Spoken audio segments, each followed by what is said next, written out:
We hope that we can be successful. You're almost fine. You're almost Still there. Yeah, we were sitting outside and we were drinking and eating. I said, only for this meal I fly to well. And now it's nice we have still together. Nice. I know. We are very much. Thank you. Thank you very much. Hello, how are you? Yes, I'm fine. I don't remember your name. Panayota. Yes, okay, thank you. My parents call me Yota. You are very much right. Jota. And you can call me Yota also. I feel quite good feeling. Okay, you're fine.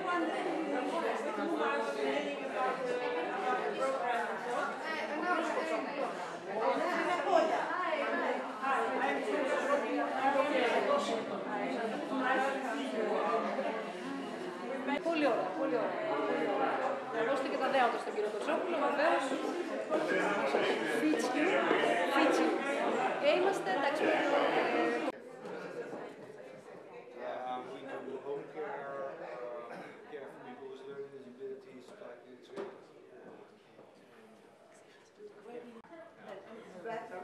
Oh. We don't know. Ik denk dat de ouderenzorg bij ons beter is dan hier. Let's discuss if it's better.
this later.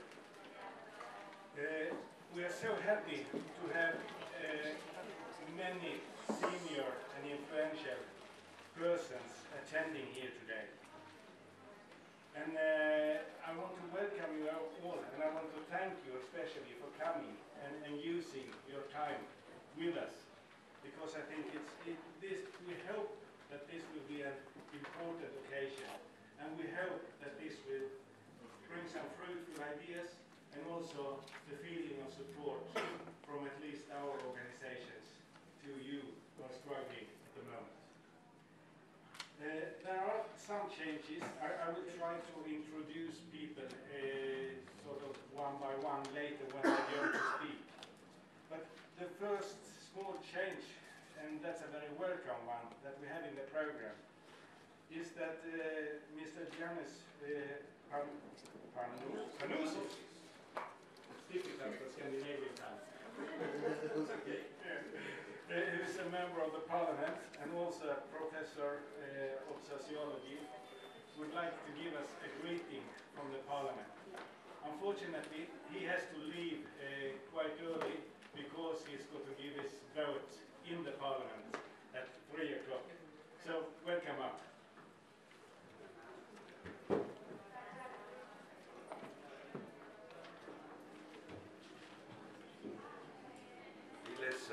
Και φίλοι της ψυχικής υγείας, εκλεπτοί προσκεκλημένοι.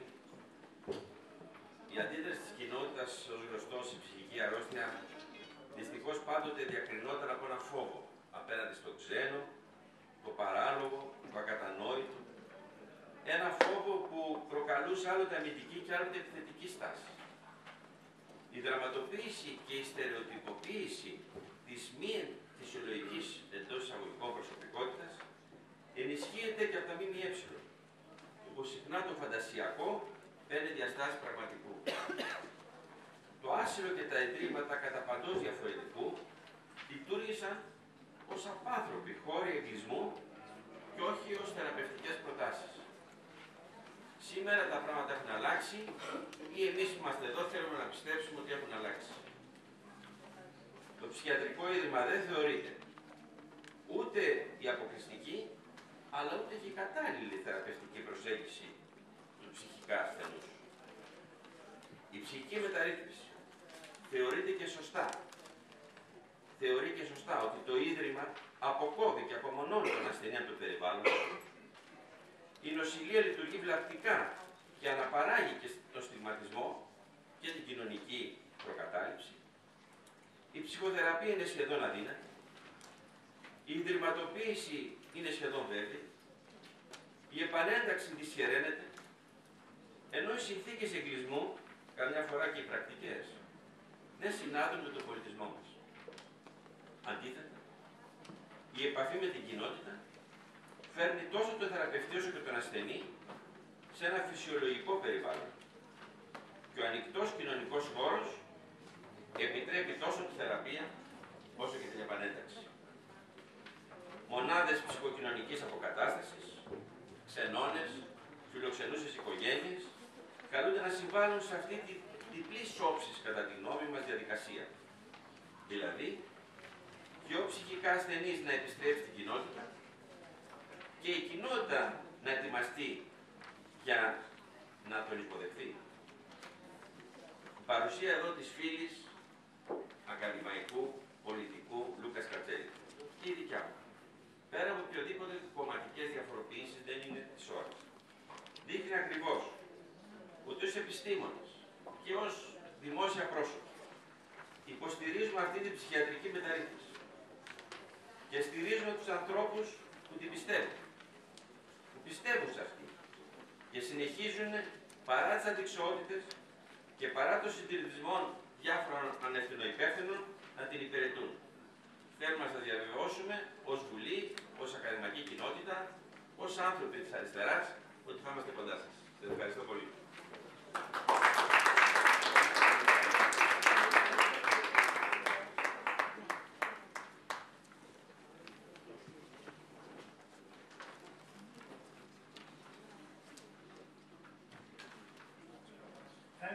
Thank you very much for your support, for being here, and for the work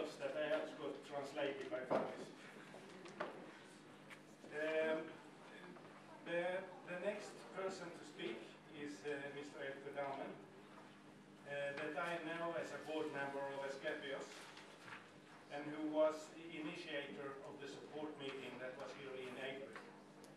He is also a chief executive of the Cordon Group that is delivering services in the Netherlands, and one of the really big organizations delivering services for people with mental health illnesses, elderly, and others. So, Eelco, the chair is yours.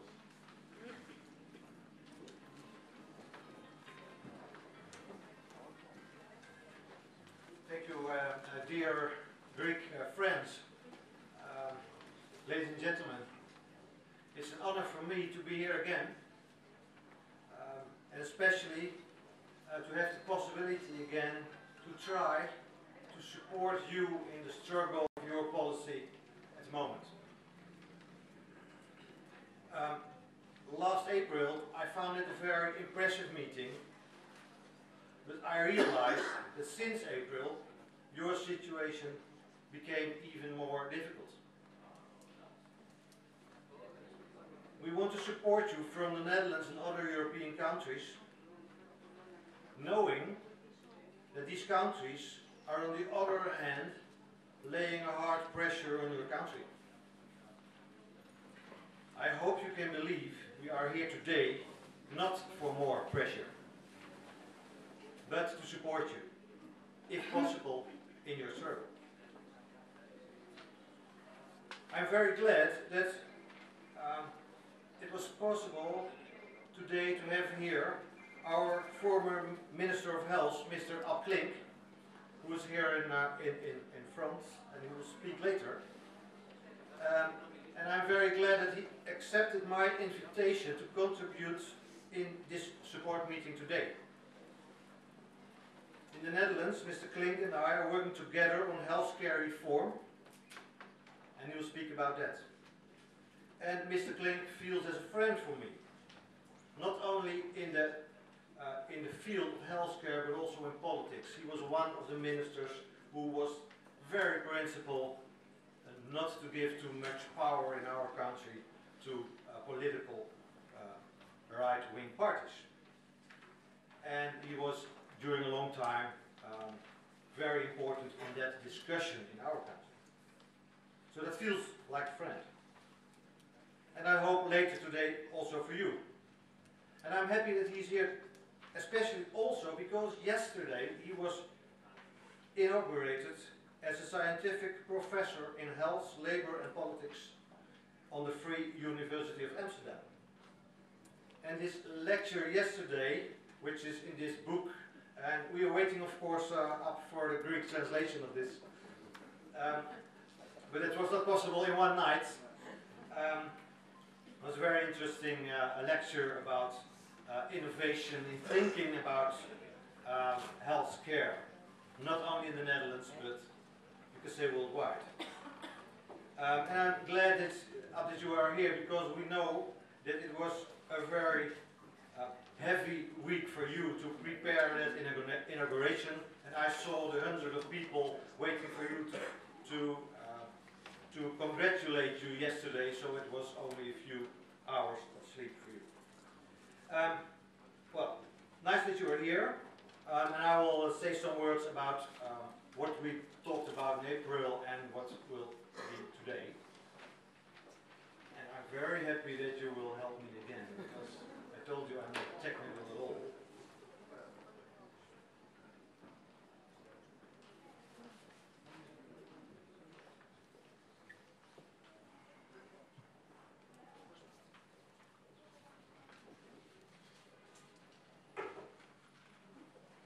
Yes, thank you. I can, yes, okay, thank you.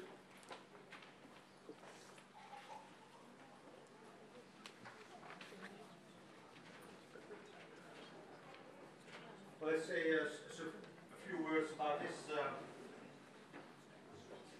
what we did in April.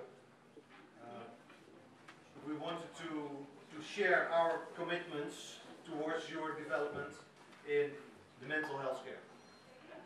The goal of the meeting in April was to define a working strategy to stimulate, not to prevent, to stimulate development of mental health care in your country. And then after that meeting, we planned to try to make a next step in this meeting today.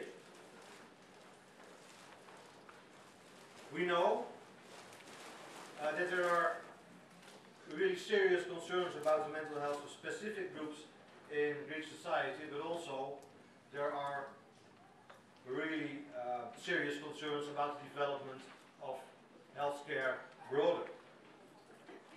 There are concerns about especially those who are the most affected by, let's say, the economic tragedy that is unfolding right now in your country, and which is not, the end is not clear. We see that you are confronted with a massive stagnation in political decisions towards mental health care in Greece in this context. And at the same time, we think, but we are not in your situation, we think that political choices are very important for Greek mental health. And the choices should be made to prevent that these developments and modernization of the last years falls back toward classic remedy of institutionalized care.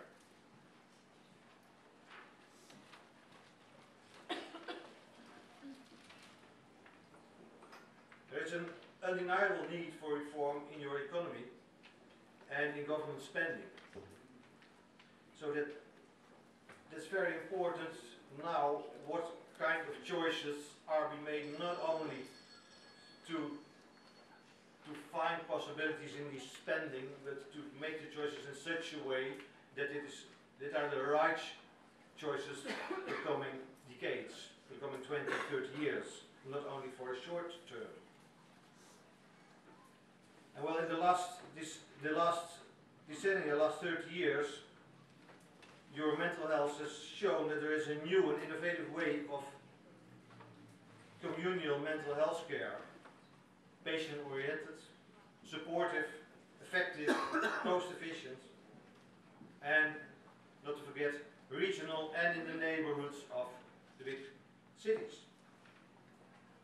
And I think when you go back, and you know it better than we know, but when you go back to the situation of Leros and you see what has developed in the modernization since then, that it is a major development which is very important for people themselves, but also for using the means, using the financial means in the best way.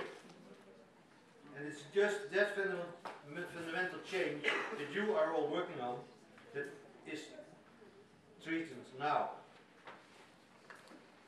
Well, in the recent years, it has become quite clear that putting changes in the hands of the traditional psychiatric hospitals is a counterproductive strategy to realize a more effective and cost-efficient strategy. And that made clear. That's not only in your country. We know that in all European countries. The other European experiences show that such a strategy is not effective. That means that without an intrinsic political commitment to this change that you realized in the last 30 years, this modernization of mental health care can become in a dead-end street. And here, Europe and the European Commission can play a key role in change management. And we, as partners in your European network, want to support you to succeed in these severe times, to realize and to continue this change. In April, we talked about the necessity of realizing new alliances. new alliances between you and others in your country, between you and us, and we talked about in what way we can support you and contribute in seeking solutions for the most urgent problems. We think, and it's very nice that the ministries, again in this support meeting, attending, we think that your Department of Healthcare and Social Solidarity is a key role in mobilizing and developing the possibilities for this change. And also European Commission's task force should take a role in accordance with their overall responsibility, and not only in diminishing your spendings of your government, but also in doing it in such a way that you will find the solutions for the future in your mental health care and also all over the care. We think that that makes that it are relevant political issues and policy issues on the agenda of the Greek government, but also on the agenda of everybody of you. Because the daily problems, and facing the daily problems, can be a big problem in thinking about the solutions for the future. It means that it's important in Europe and in your country to earmark funds, how little they maybe will be in a moment, for innovation of mental health care. Well, I hope that this meeting will give you new ideas, and after this meeting that we can plan how we can go on supporting you in the next years. Thank you very much.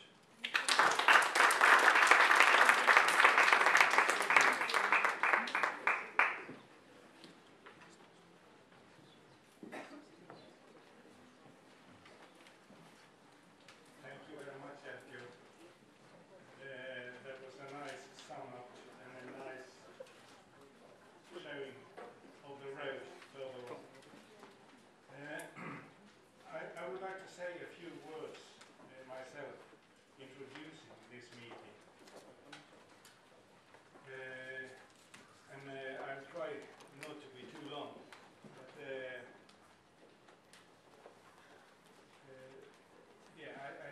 think it's important to try to say a bit about who we are and why we are. As I said, Foundation Asklepios has been closely connected to the Greek psychiatric reform. Our members' interest in Greek psychiatry has been a cornerstone for us as an organization. And we have learned a lot from you.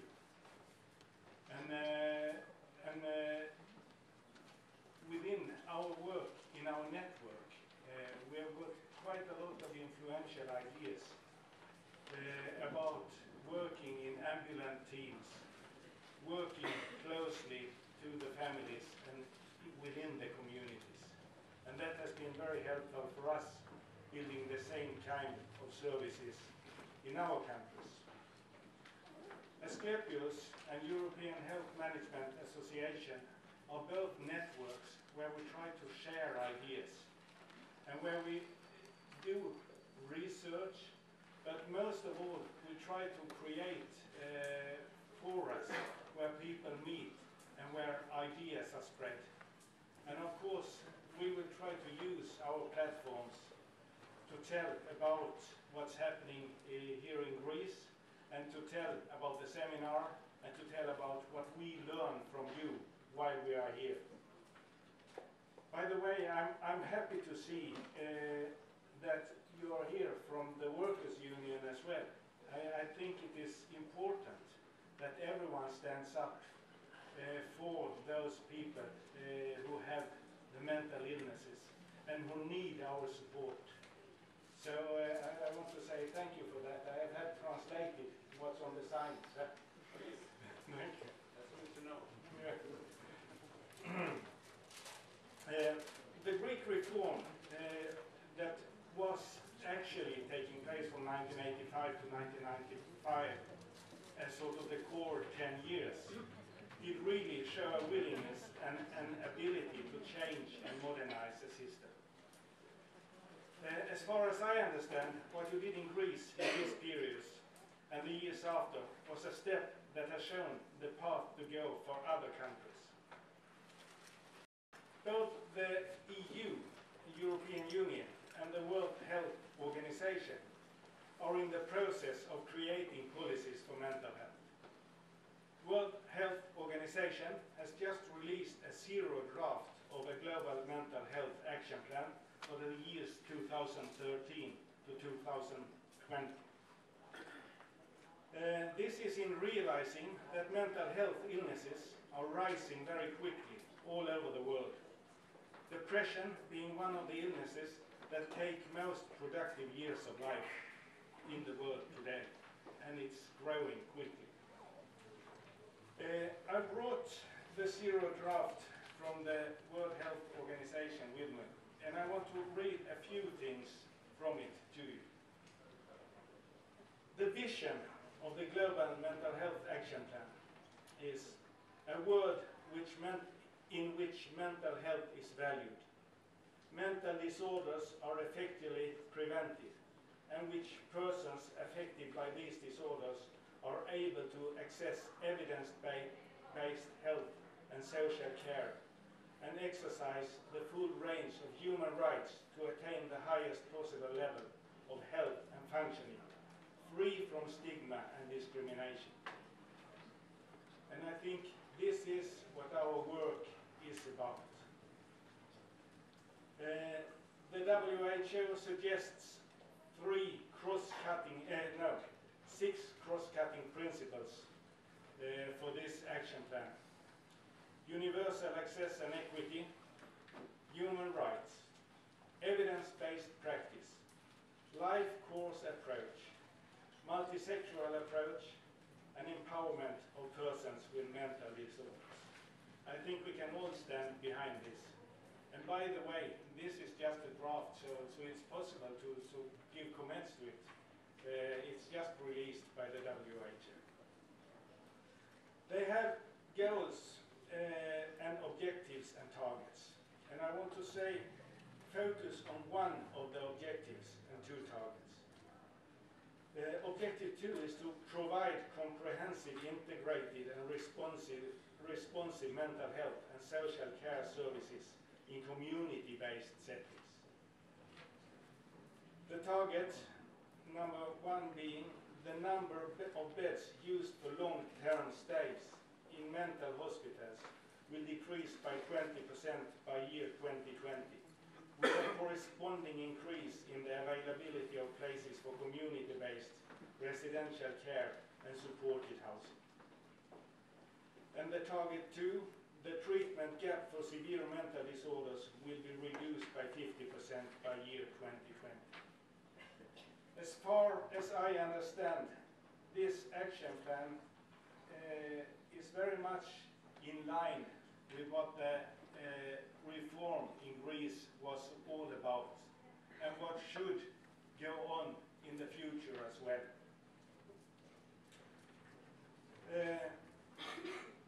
One of the main objectives in the suggested strategy is, as I said, to reduce hospital beds and increase community-based residential care and supported housing. Again, as far as I understand, this was the road chosen in the Greek reform. And mobile units were an important part. The ideas have been very good, but maybe the execution hasn't gone as far as one should expect it, and at the moment it seemed to be reversed. The economic crisis is a great threat to the reform and to all the persons with mental health problems. Greek suicide rates have been among the lowest, actually the lowest, in Europe. We might face a situation where this is changing. Poor economy tends to lead to rising mental health problems, which in the next step lead to more poverty. We are here to try to share ideas with you and to give you moral support. We hope that our interest can be a little weight on the scale that makes politicians and other and all others to do whatever is possible to rescue the Greek reform and to give the patients and suffering people the resources needed. If the money is out, we have to use our brains even more. I hope this day will be of some use to you. And of course, we will try to speak your interests in the forums where we meet influential people. And I wish you all the best, and I hope that this will be a successful meeting that you feel will help you further on.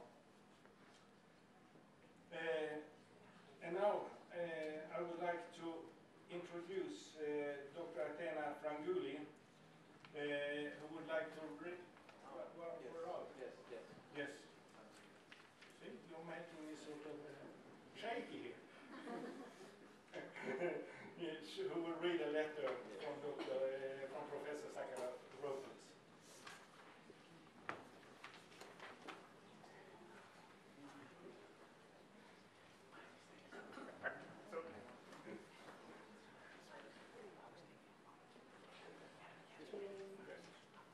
I read it in Greek.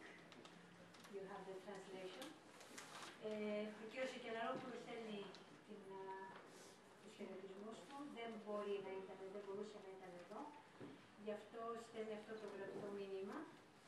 Αγαπητοί συνεργάτες και φίλοι, θα ήθελα να σας καλωσορίσω στη σημερινή ημερίδα υποστήριξης που διοργάνωσε το Ευρωπαϊκό Δίκτυο Φορέων Ψυχικής Υγείας Asklepios με την υποστήριξη του Ευρωπαϊκού Οργανισμού European Health Management Association, το EHMA, τη συμμετοχή της Εταιρείας Κοινωνικής, Ψυχιατρικής και Ψυχικής Υγείας και του Δικτύου Φορέων για τη Ψυχοκοινωνική Αποκατάσταση Αργώ. Λυπάμαι που λόγοι υγείας δεν μου επιτρέπουν να είμαι κοντά σας και που αυτό το χρονικό διάστημα που θα ήθελα να είμαι παρόν σε όλες τις κινητοποίησεις που γίνονται είναι απόν. Στόχος της σημερινής συνάντησης, όπως μαρτυρά και ο τίτλος της, είναι η διατήρηση και η συνέχιση, θα προσέθετα εγώ, της ψυχιατρικής μεταρρύθμισης στην Ελλάδα. Οι συνάδελφοι από την Ευρώπη βρίσκονται εδώ για να μας στηρίξουν στην προσπάθεια συνέχισης του έργου μας.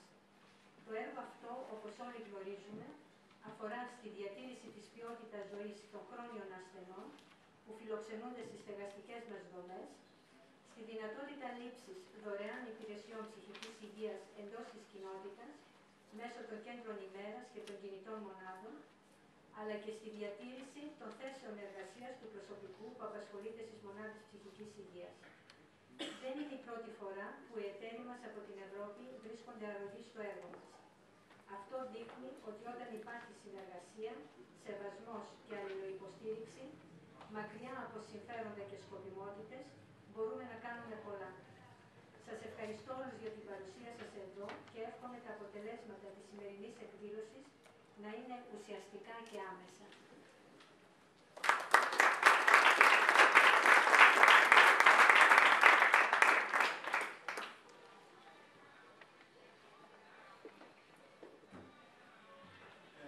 Now it is time for Professor Klink. He was introduced by E.K.P., so I won't go in details because I think you got them. But Professor Klink has told me that he would gladly accept and like a dialogue with the audience. So when it comes to the end of his speech, don't hesitate to ask questions to him. Professor Klink.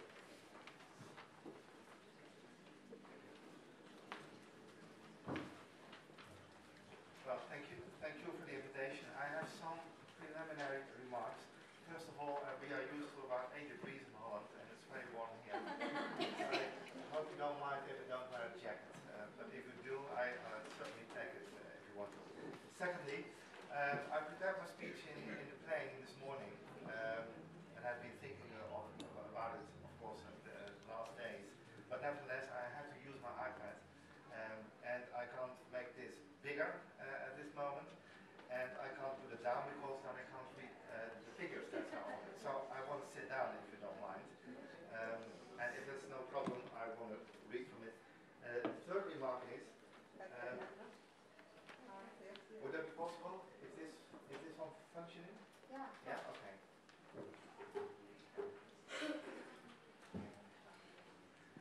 The third remark is that I want to tell you something about the Dutch healthcare system and what we do with mental care. And please, healthcare is very complicated. It is probably in Greece, but it is certainly in Holland. And if I'm not clear enough, and if you do have any questions or any remarks, please react. So I'm asking for interaction not only at the end of my speech, but if you say that the first sentences that I speak when I don't understand it, please call me. And don't hesitate, to be honest. But I will tell you something about the Dutch problems, and of course our system is probably quite different from yours, but nevertheless there are some similarities, I think, in the problem that we are facing in my country, and maybe you can learn something about things that we did, and maybe we can learn something from what you did, and that's another reason for interaction if you want to. But first of all, let me tell you something about the costs in Holland of healthcare. They are enormous, and in that way there is also a kind of similarity between Greece and the Netherlands, because you are facing huge financial problems, and our problems are far less than your problems, but nevertheless, we do have problems, and especially with healthcare. Because if we look at the costs of healthcare in the last decades, you see that it is growing with a rate of about 5% a year. And if you look at this moment, we spend about 75 billion or 80 billion euros a year on healthcare. And every year this is growing with 5% that I mentioned. At this moment, we pay about 12% of our GDP on healthcare.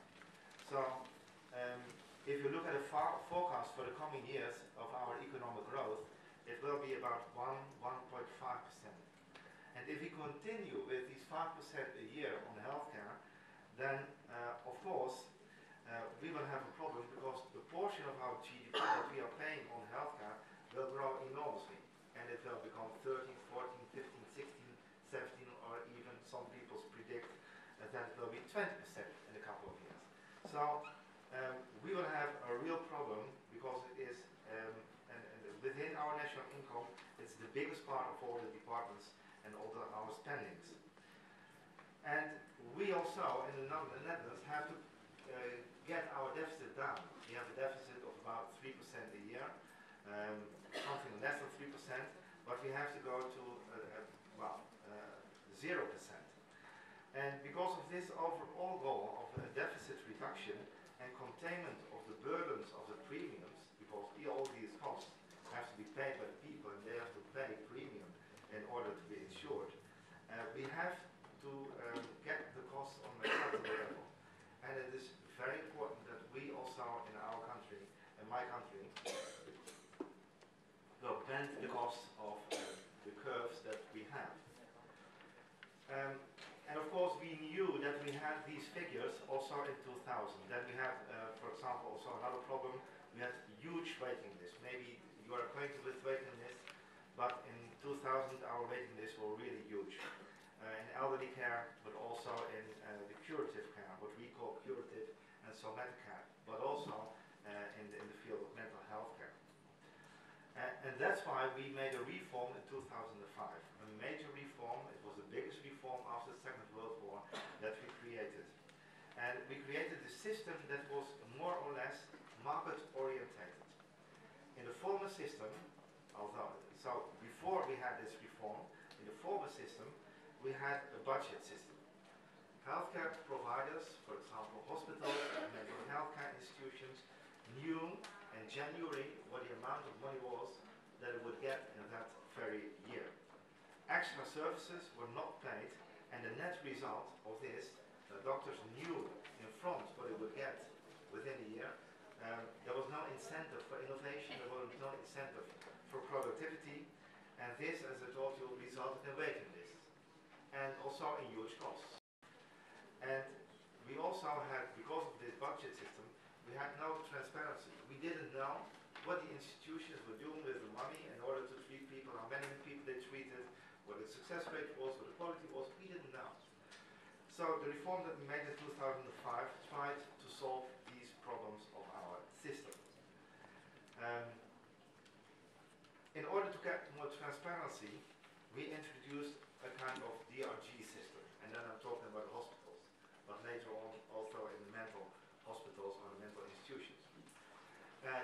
These are diagnosed related cost groups, and then you can calculate the price of treatment that hospitals and the mental ones could be paid according to their productivity. Maybe you have the same, it's quite acquainted, yes, at this very moment in the whole Western world to have a kind of DRGs in hospital care, but we also have them in our mental care. So there was a major reform of our reimbursement system. The way that we pay hospitals is quite different from what it did in the 80s. They don't get a budget anymore. They are more or less paid in a kind of fee-for-service, but the service is a diagnosis-related group. Diagnosis and treatment are combined within one product, and you get a certain price for this. And so, for example, if you have many photos or many diagnostics for one patient, you don't get paid more because of these diagnostics. This is a kind of bundled care and a kind of bundled payment. But nevertheless, within the DRG, or because of the DRG, we are paying more or less a fee-for-service level of money. So in the reimbursement system, we made a couple of changes. The second thing that we did was to introduce a kind of competition between healthcare providers and between insurers. So our system is, from 2005 on, more or less competition-oriented and market-oriented. This was important in order to get the cost down of our healthcare system, and also regarding the growing need that we saw in our country for services of the healthcare system. We are facing, and I don't know if it's the same in Greece, but we are facing a major aging of society. And the prediction was that many people would want to have services from the healthcare system. And in order to pay this, and we already have this 5% a year, and if aging of society is coming up, it will maybe be 7 or 8% or more. So the idea behind the reform was that the prices had to go down, and that the way we could achieve this was with competition between the healthcare providers and the healthcare insurers. Let me see where I am because of these small figures. But in order to create this competition, we had to fundamentally to change our insurance system. It had to be rearranged in such a way that providers should be incentivized to work efficiently and effectively. And the idea behind this was that insurance companies would compete with one another on the basis of premiums. In my country, everyone has to pay yearly a premium for the insurance and to the insurance company, and people can choose in January or in December what kind of policy they want and what kind of insurance company, and they always look at the cost and look at the premium, and if they are lower, the idea is that they will transfer their policy to the other insurance company. So these insurance companies, they have an interest in keeping their costs down in order to get a bigger market share. And the way they can keep their costs down is by keeping the costs down of those institutions that they are contracting, and these are the healthcare providers. And this incentivizes the healthcare providers to keep the costs down. This was the idea behind our reform in 2005. But of course, this reform was also embedded in social policies. People, for example, are obliged to insure themselves. If they do not, they can be penalized. And this is quite important because otherwise healthy people wouldn't insure themselves, and then the other ones would pay a huge premium. So it's important that everyone has to insure themselves. The other major obligation is that the payers, they have to accept everyone. They cannot say, well, you are too old or you are not healthy enough, so they can't refuse any applicants for the policies.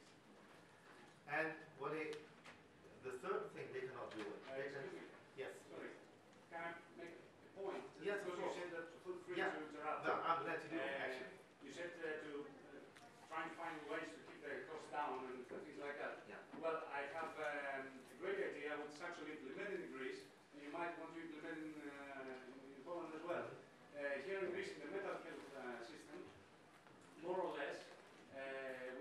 realized that it's much, much cheaper if you don't pay your employees. You don't pay them wages at all.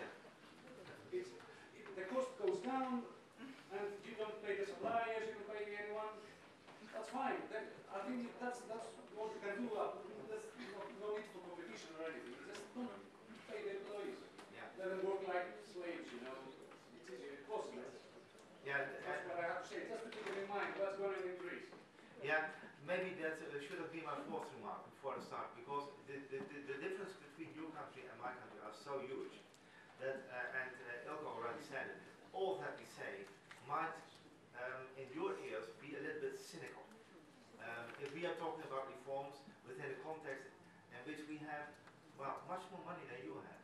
And I'm quite aware of that, to be honest. I don't know what's going on in Holland as an idea. Maybe you want to implement it. And also, you might want to implement the other idea that you don't feed your patients. You just let them starve. And if they have somebody to, as a charity, to give them some food so they can stay alive, then it's okay. They can keep on living. Otherwise, they can die. Well, you can take this idea into account as well. I'm not saying that what happens in Holland. I don't have any idea. So my criticism, in a way, is what's happening in Greece. Of course, I understand. But nevertheless, let me tell you one thing. Your dilemmas in your country and what's happening, I'm not fully aware of it, but it must be real terrible. The ministry here, they know all about it. Yeah. We do also, because we read our newspapers, and you should be aware of the fact that also in my country, if we discuss Greece, there are many political parties which actually say, you should choose for a wise policy.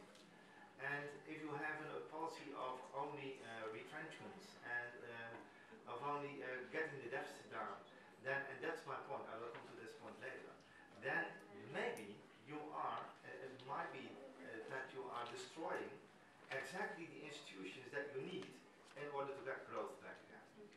For example, education, for example, healthcare.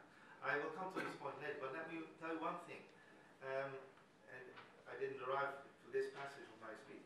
But if you look at depression, for example, and the impact it has on the economy, and the impact it has on labor productivity, and the impact it has on vitality of people, if you are not giving them the services that they need, you are really a thief in your own country. And we should be, in Holland we have the same discussion, because we also have some political parties that say, well, we have to get the deficit down. So, for example, we had 2 years ago, we had a cabinet that said, well, everyone, before he goes to a mental hospital or to a psychiatrist or whatever, has to pay about €600–700 himself. And many people can't, and many people didn't. And they didn't go to the doctor anymore, and they evaded healthcare.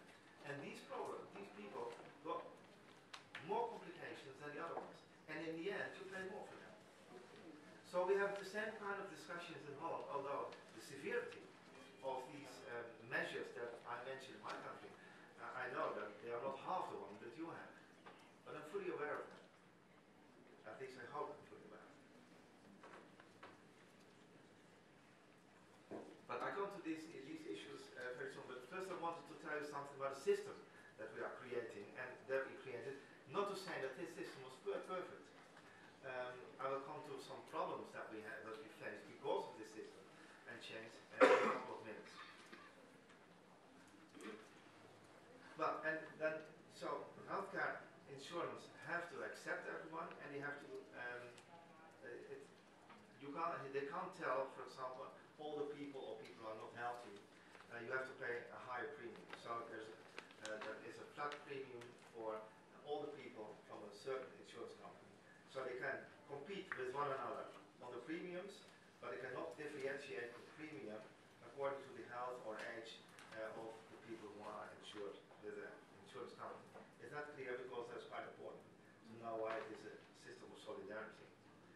And the last thing that we did, we gave those people who cannot pay these premiums, we give them an income-related subsidy. So we create a possibility for them to be insured. And so you can speak about a market orientation, but within the social embedded system. Well, this reform, it started in 2005, and gradually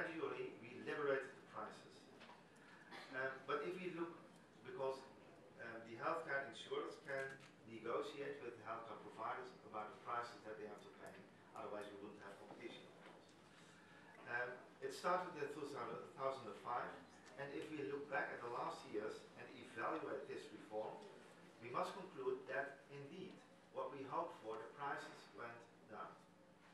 And you could say, well, that's a good thing of the competition that we have, that it worked in that field.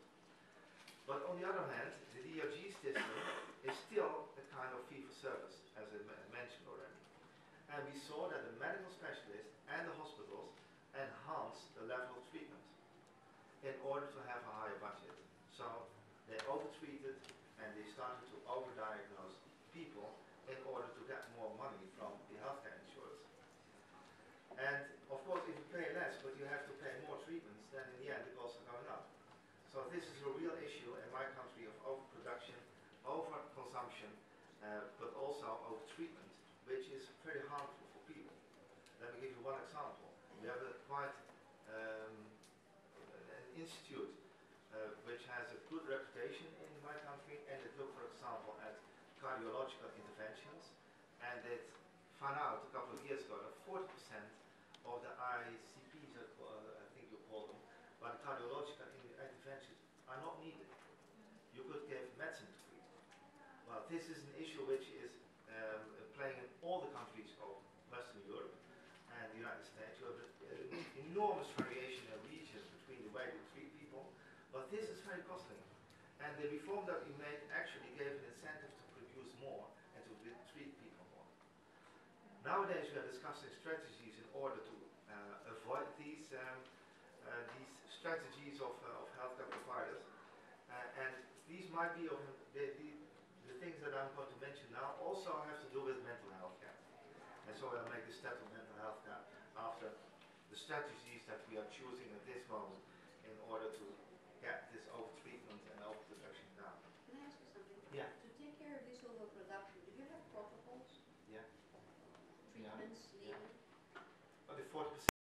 It's not a panacea, but if used kind of cleverly and reasonably, is an important instrument that can be used under present circumstances. Let me conclude by responding or sharing with you, as I heard you speaking, one other idea. I was involved, before becoming Minister of Labour, I was Minister of Economy and Competitiveness. Now, one of the tasks, probably the most difficult task of my career, 35 years in the profession, was repricing pharmaceuticals. Because it was under the Ministry of Economy that we had to reprice pharmaceuticals. Greece used to be the most expensive country almost in the world, the third in the world in the price of pharmaceuticals, because pharmaceuticals were never repriced for the last 20 years. Actually, when a drug was falling off patent, its price was not budging. So we pushed a law for the pricing of pharmaceuticals, and on September 1st, 2010, we managed to, by passing a law which said that it needs to be the price of the three lowest prices in Europe, and we repriced 6,000 drugs which were circulating in Greece, but had to take into consideration 240,000 drugs and medicines circulating in Europe. Now, I'm saying this because there's, I'll come to the same conclusion that you did, but from a different route. We repriced the pharmaceuticals with the use of external help, a little bit like what European is doing in Austria. Pharmaceutical prices came down on average by 20%. There were some drugs which came down by 50 and 60%. And the overall budget expense discounts came of the order of 1 billion in 1 year. So we reduced expenditures in health by 1 billion. The Greek health system, from that experience, I drew two conclusions. First, the Greek health system is not organized properly. It's very inefficient. And so rather than having situations like the one we see where people and workers are not paid, if there is a major reform in the way it is administered and organized, you could have big cuts in expenditure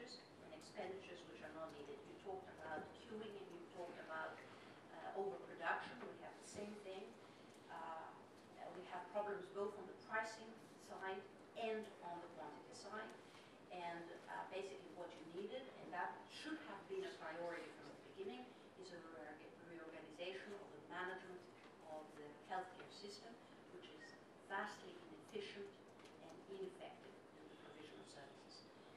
Together with the continuation of what had started in the mental health system with success, the going back to the community and providing outside services rather than institutionalizing the patient. Now, the issue as a policymaker that needs to be confronted is that, first of all, especially in the times of crisis such as the one we're going through, the capacity to actually design and implement reforms of such magnitude is extremely weak. And it's really it's something that we really should worry. At the time when you need most of reform, the capacity to reform is becoming is eroding. So we need to forge, and also the people who have the vision to implement reforms are not where they should be and are not at the helm. So we need more than ever a pressure group. And I would say at the European level, which is extremely important, to push forward major reforms.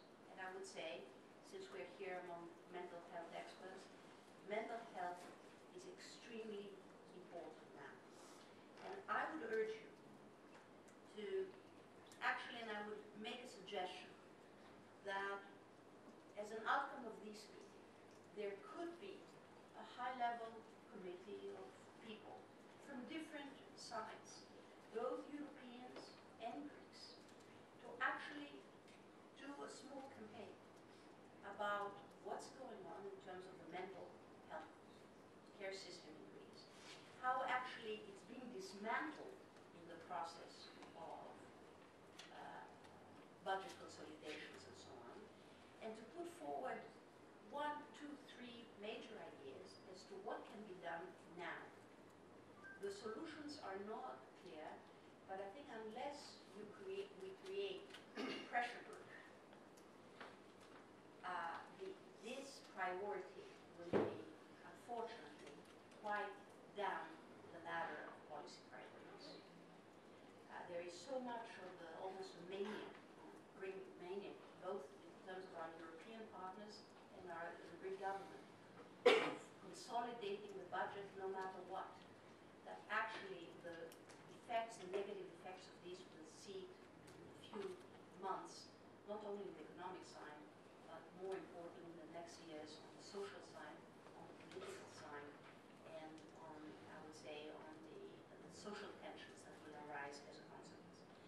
So, in conclusion, I think it will be important, if possible, to create such a pressure group where best practices from your own country and from other countries can be brought to the fore, and where we can start a debate and inform other partners in Europe of why it is important to maintain such structures. Secondly, we need to create a network of support internally in Greece. I said that we took this initiative, we are ourselves. I think it would be extremely important to integrate issues of mental health in this initiative and have experts, psychiatrists, social workers, etc., speak throughout the country about how people can tackle their depression. I go throughout the country and what I see is really worrisome. People are actually into despair, and you see, and anger, there's tremendous anger, and there's tremendous depression. And these,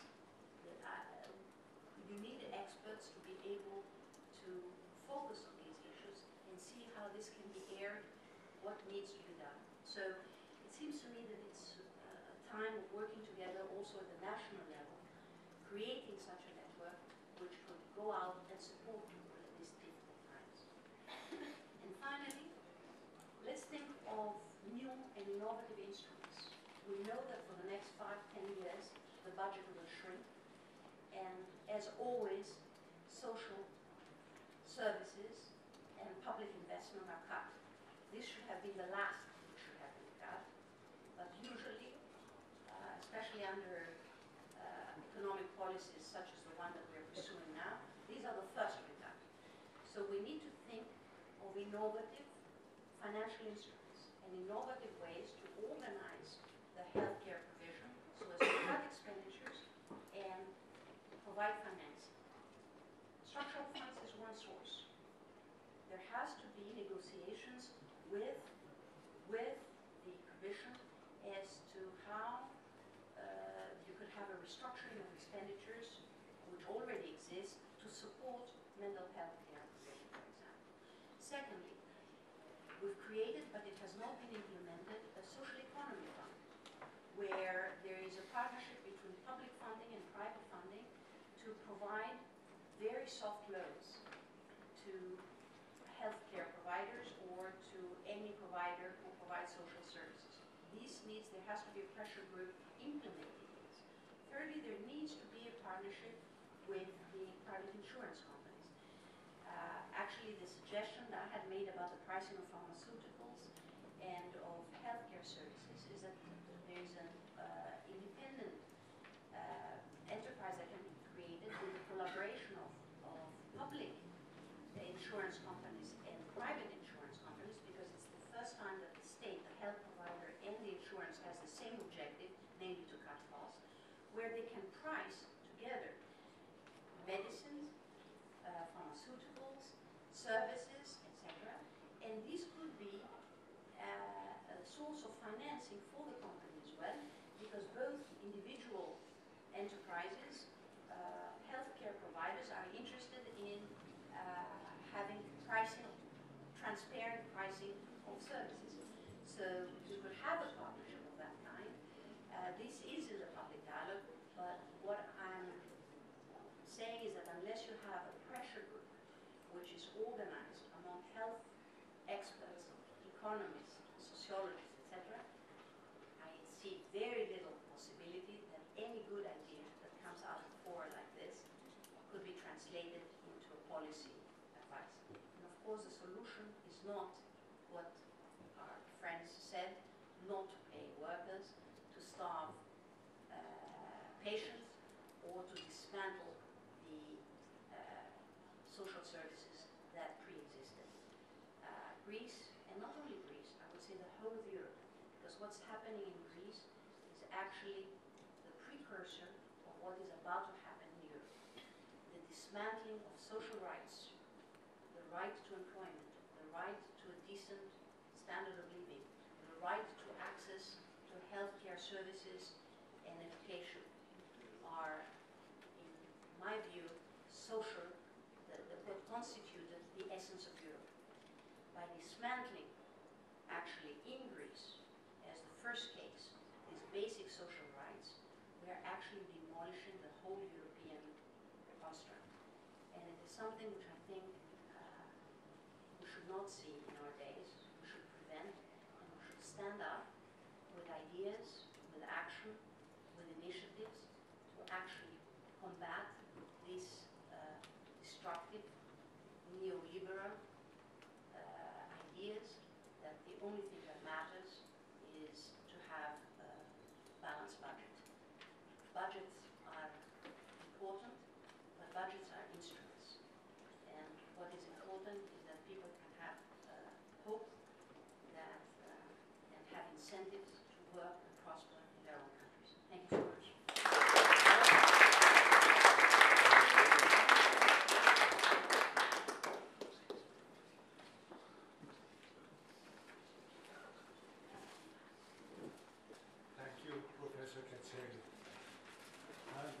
I don't think I've ever heard such great words spoken with such a soft voice. I'm really grateful and I'm impressed by the ideas you bring forward.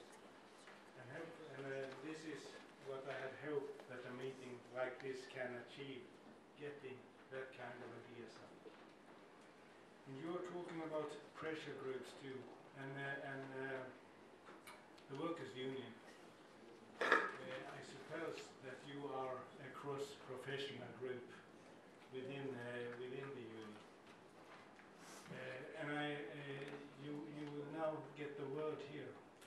But I must also say that I hope that you, as a strong and forceful group, can be taking part in sort of the change that is needed, and that we can work together in a network.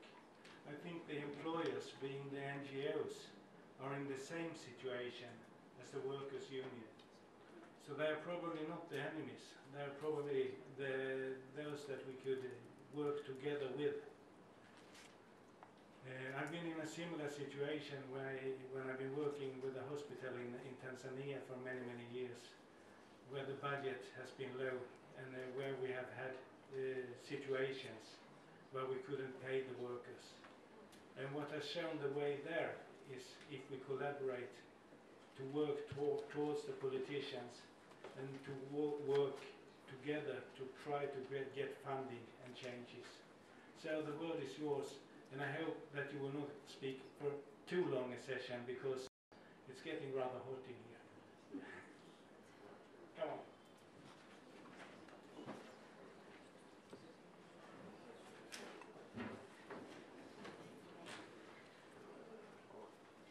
Εμείς θα τα πούμε στα ελληνικά δυστυχώς, δεν έχουμε την εφράδια να τα πούμε στα αγγλικά. We have given out a leaflet saying most of what we wish to say today, but we will address the co-workers in Greek. Thank you very much. Πήραμε αυτή την ευκαιρία για μια 5 λεπτή παρέμβαση. Ξέρουμε ότι δεν είμαστε στο αρχικό πρόγραμμα και έχουμε έρθει εδώ πιο πολύ για να μιλήσουμε εκ μέρους εργαζομένων συναδέλφων από το δικό μας και από άλλα σωματεία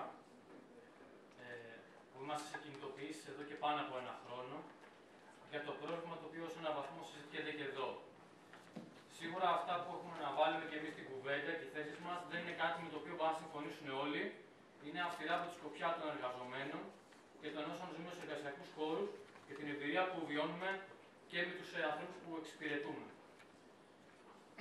Όταν όμως γίνεται μια συζήτηση για το να σωθεί η ψυχιατρική μεταρρύθμιση στην Ελλάδα, που εδώ και 30 χρόνια έχει να επιδείξει σπουδαίο έργο, με πολύ σκληρή δουλειά από όλους μας, και ταυτόχρονα συζητάμε ότι πρέπει να υπάρξουν περικοπές 55% μόνο για το 2012, για να μην μιλήσουμε για προηγούμενα χρόνια, και την ίδια στιγμή συζητάμε ότι δεν υπάρχει κανένας κεντρικός σχεδιασμός για το ποιες είναι οι πραγματικές ανάγκες και ποτέ δεν ρωτούνται αυτοί οι οποίοι δουλεύουν στους χώρους καθημερινά ποιες είναι αυτές οι ανάγκες και τι προτείνουν να γίνει, με τον έχουν και αυτοί αποφασιστικό ρόλο, δεν μπορούμε να μιλάμε στην πραγματικότητα ότι θα υπάρξει από εδώ και πέρα ψυχιατρική μεταρρύθμιση.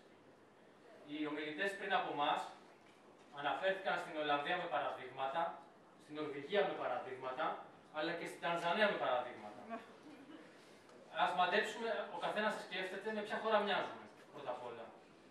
Γιατί όταν το κατακεφαλήν εισόδημα της Ελλάδας τίνει σε αυτό της Τανζανίας και όχι της Νορβηγίας ή της Ολλανδίας, που είναι 40.000 ευρώ το άτομο το κεφάλι, καταλαβαίνουμε γιατί κόστος μιλάμε και ότι δεν μπορούμε αυτή τη στιγμή να αναλώσουμε τη συζήτηση στο να βρούμε λύσεις συνδυαστικές, ΣΔΙΤ ή οτιδήποτε άλλο με τις ιδιωτικές και τις δημόσιες ασφαλιστικές κτλ. Δεν υπάρχει χρόνος, πέρα από την αμφισβητούμε το αποτέλεσμα μιας τέτοιας λογικής, δεν υπάρχει καν χρόνος. Γιατί δεν βρίσκονται εδώ και τώρα τα χρήματα για να επιβιώσει αυτό που εδώ και 30 χρόνια χτίστηκε και αφήνουν τους ασθενείς να τρώνε φακές κάθε μέρα, τους εργαζόμενους απλήρωτους μέχρι και 9 μήνες και περιμένουν να μην υπάρχουν λουκέτα ή αντιδράσεις. Γιατί δεν υπάρχουν δημόσιες τοποθετήσεις επιτέλους και από τις διοικήσεις των φορέων, πολύ δεν το θέλαμε να το ακούσουμε, ήταν πάρα πολύ καλό, για διοικήσεις οι οποίες είναι στο ψυχαργός και οι οποίες συμπεριφέρονται με τον πιο αυθαίρετο και αισχρό τρόπο σε εργαζόμενους και ασθενείς κατ' επέκταση. Όταν απολύουν, όταν παραδίδουν δόμες παράνομα, όταν κλείνουν, όταν αδειάζουν κτίρια, όταν δεν πληρώνουν τον κόσμο και δεν ξέρουμε πού έχουν τα λεφτά και λένε ότι δεν έχουν λεφτά. Τι κάνει το Υπουργείο, το οποίο επισήμως λέει ότι αυτά οι διοικήσεις θα κάνουν παράνομα, αλλά εγώ δεν μπορώ να κάνω έλεγχο ως δημόσιο σε έναν ιδιωτικό φορέα, αλλά όταν είναι να κόψει λεφτά ως δημόσιο σε έναν ιδιωτικό φορέα, το κάνει με την πιο μεγάλη ευκολία, με τις περικοπές φυσικά. Και όταν ζητάμε έλεγχο άμα κάποιος δεν έχει κάτι να κρύψει, έχει τα βιβλία του ανοιχτά, προφανώς αφενός, αφετέρου, όταν ζητάμε έλεγχο και ζητάμε συμμετοχή τη δική μας στη διαχείριση του προβλήματος, δεν το κάνουμε από προαιρετά για να πιάσουμε τους κακούς και να δείξουμε δάχτυλα. Το κάνουμε γιατί όντως θέλουμε να λειτουργήσει αυτό το πράγμα. Έτσι. Δεν θα πάρω πολύ ακόμη από τον χρόνο. Το πιο σημαντικό είναι ότι ας πούμε, το παράδειγμα που έχει συμβεί στο δικό μας χώρο στο περιβολάκι, για μας είναι το μέλλον. Το άμεσο μέλλον στην ψυχική υγεία. Από τον ένα ή από τον άλλο δρόμο, εκεί θα φτάσουν οι δομές και πάρα πολύ σύντομα. Και το λέμε αυτό απευθυνόμενοι περισσότερο στους συναδέλφους μας. Έτσι. Θέλουμε να βάζουμε πάντα την άποψη από την πλευρά των εργαζομένων. Δεν είμαστε όλοι μια μεγάλη και αγαπημένη οικογένεια. Και πρέπει στη δύσκολη ώρα να δούμε ποιος πληρώνει το μάρμαρο. Αυτή τη στιγμή, με τις άδειες των δύο από τις τρεις δομές να έχουν ανακληθεί από το Υπουργείο, το μάρμαρο δεν το πληρώνει μια διοίκηση η οποία αυθαιρέτησε. Το πληρώνουν οι εργαζόμενοι οι οποίοι είναι στον αέρα. Και κατ' επέκταση υπηρεσίες και κόσμος οι οποίοι δεν έχει αυτές τις υπηρεσίες πια να προσφερθούν. Αυτό λοιπόν είναι το μέλλον. Δεν θα παρεύουμε παραπάνω, δεν μπορούμε να απαντήσουμε φυσικά ένα προς ένα στα θέματα που τέθηκαν στη συζήτηση και για λόγους γενικότερης προσέγγισης, αλλά και για λόγους που θεωρούμε ότι δεν έχει ουσία αυτό στη φάση αυτή. Στη φάση αυτή η ουσία έχει ότι δίνουμε μια πάρα πολύ μεγάλη μάχη από τη δικιά μας την πλευρά, όπως το καταλαβαίνουμε, τη δίνουμε με δικές μας διαδικασίες και απαιτούμε από το κράτος να σταθεί στο ύψος του. Δεν θεωρούμε ότι στην Ελλάδα του σήμερα υπάρχει περίπτωση μια ιδιωτική πρωτοβουλία από το πουθενά να σώσει την κατάσταση, ούτε καν στη συνεργασία. Τα έχουμε δει αυτά να αποτυχαίνουν. Απαιτούμε από το κράτος να σταθεί στο ύψος του, να τιμήσει τις υπογραφές του και να δώσει λεφτά για την ψυχική υγεία, τους εργαζόμενους και τους ασθενείς. Τίποτα παραπάνω, τίποτα λιγότερο. Ευχαριστούμε πάρα πολύ.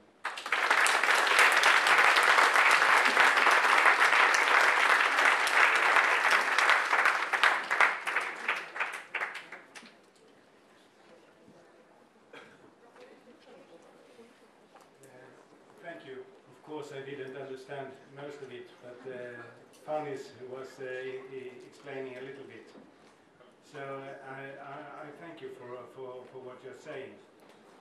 And I think that the workers' unions, they have been sort of one of the foundations for building the welfare state of Europe. And I think that we should stay as those who try to rescue it as well. Now we've got the last speaker to come up before we make a short break.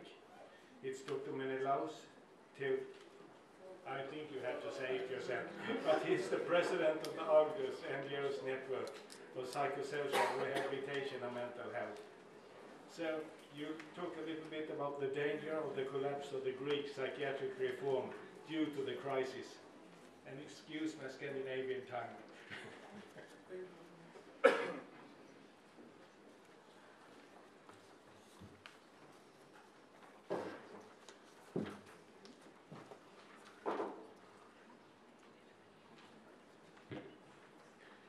First of all, I would like to thank our friends from abroad for their participation and their support in this meeting.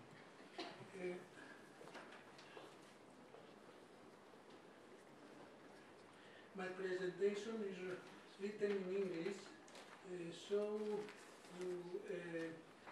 in order to keep the audience alive, I will speak in Greek, but you can follow my speech from the presentation.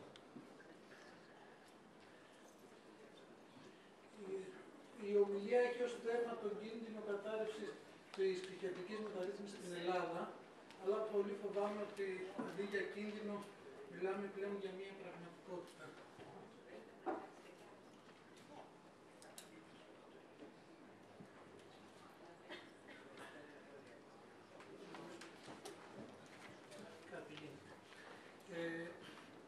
Εκπροσωπώ ένα δίκτυο 43 μη κυβερνητικών οργανώσεων, οι οποίοι υλοποιούν ένα τεράστιο μέρος, το 35% του προγράμματος Ψυχαργώς, με την εξουσιοδότηση της ελληνικής κυβέρνησης και παρέχουν μια σειρά από υποστηρικτικές υπηρεσίες ψυχοκοινωνικής αποκατάστασης και επανένταξης και ακολουθούν τις αρχές τόσο ηθικές όσο και επιστημονικές των ευρωπαϊκών πολιτικών που έχουν χαραχθεί στο πλαίσιο της κοινωνικής και κοινοτικής ψυχιατρικής. Και ακολουθούν βέβαια πιστά και τις αρχές του προγράμματος Ψυχαργός που τόσο πλήττεται τελευταία. Την τελευταία δεκαετία, χάρη στην προσπάθεια των επαγγελματιών ψυχικής υγείας αλλά και κυρίως ίσως τη χρηματοδότηση της Ευρωπαϊκής Ένωσης, έχουν γίνει τεράστιες αλλαγές στον χώρο της ψυχικής υγείας στη χώρα μας. 5 ψυχιατρία έχουν κλείσει και περισσότερες από 433 μονάδες ψυχικής υγείας στην κοινότητα έχουν δημιουργηθεί. Σε αυτές περιλαμβάνονται οικοτροφία, ξενώνες, προστατευμένα διαμερίσματα, κέντρα ψυχικής υγείας, κινητές μονάδες και κέντρα ημέρας. Δυστυχώς, όλες αυτές οι μονάδες τα τελευταία χρόνια αντιμετωπίζουν πρόβλημα υποχρηματοδότησης. Ιδιαίτερα όμως οι 216 μονάδες που λειτουργούν με την ευθύνη των μη κυβερνητικών οργανώσεων ή καλύτερα στην ελληνική νομοθεσία των νομικών προσώπων ιδιωτικού δικαίου έχουν επίσης αντιμετωπίσει ένα τεράστιο πρόβλημα που σήμερα τις φτάνει στα όρια του λουκέτου.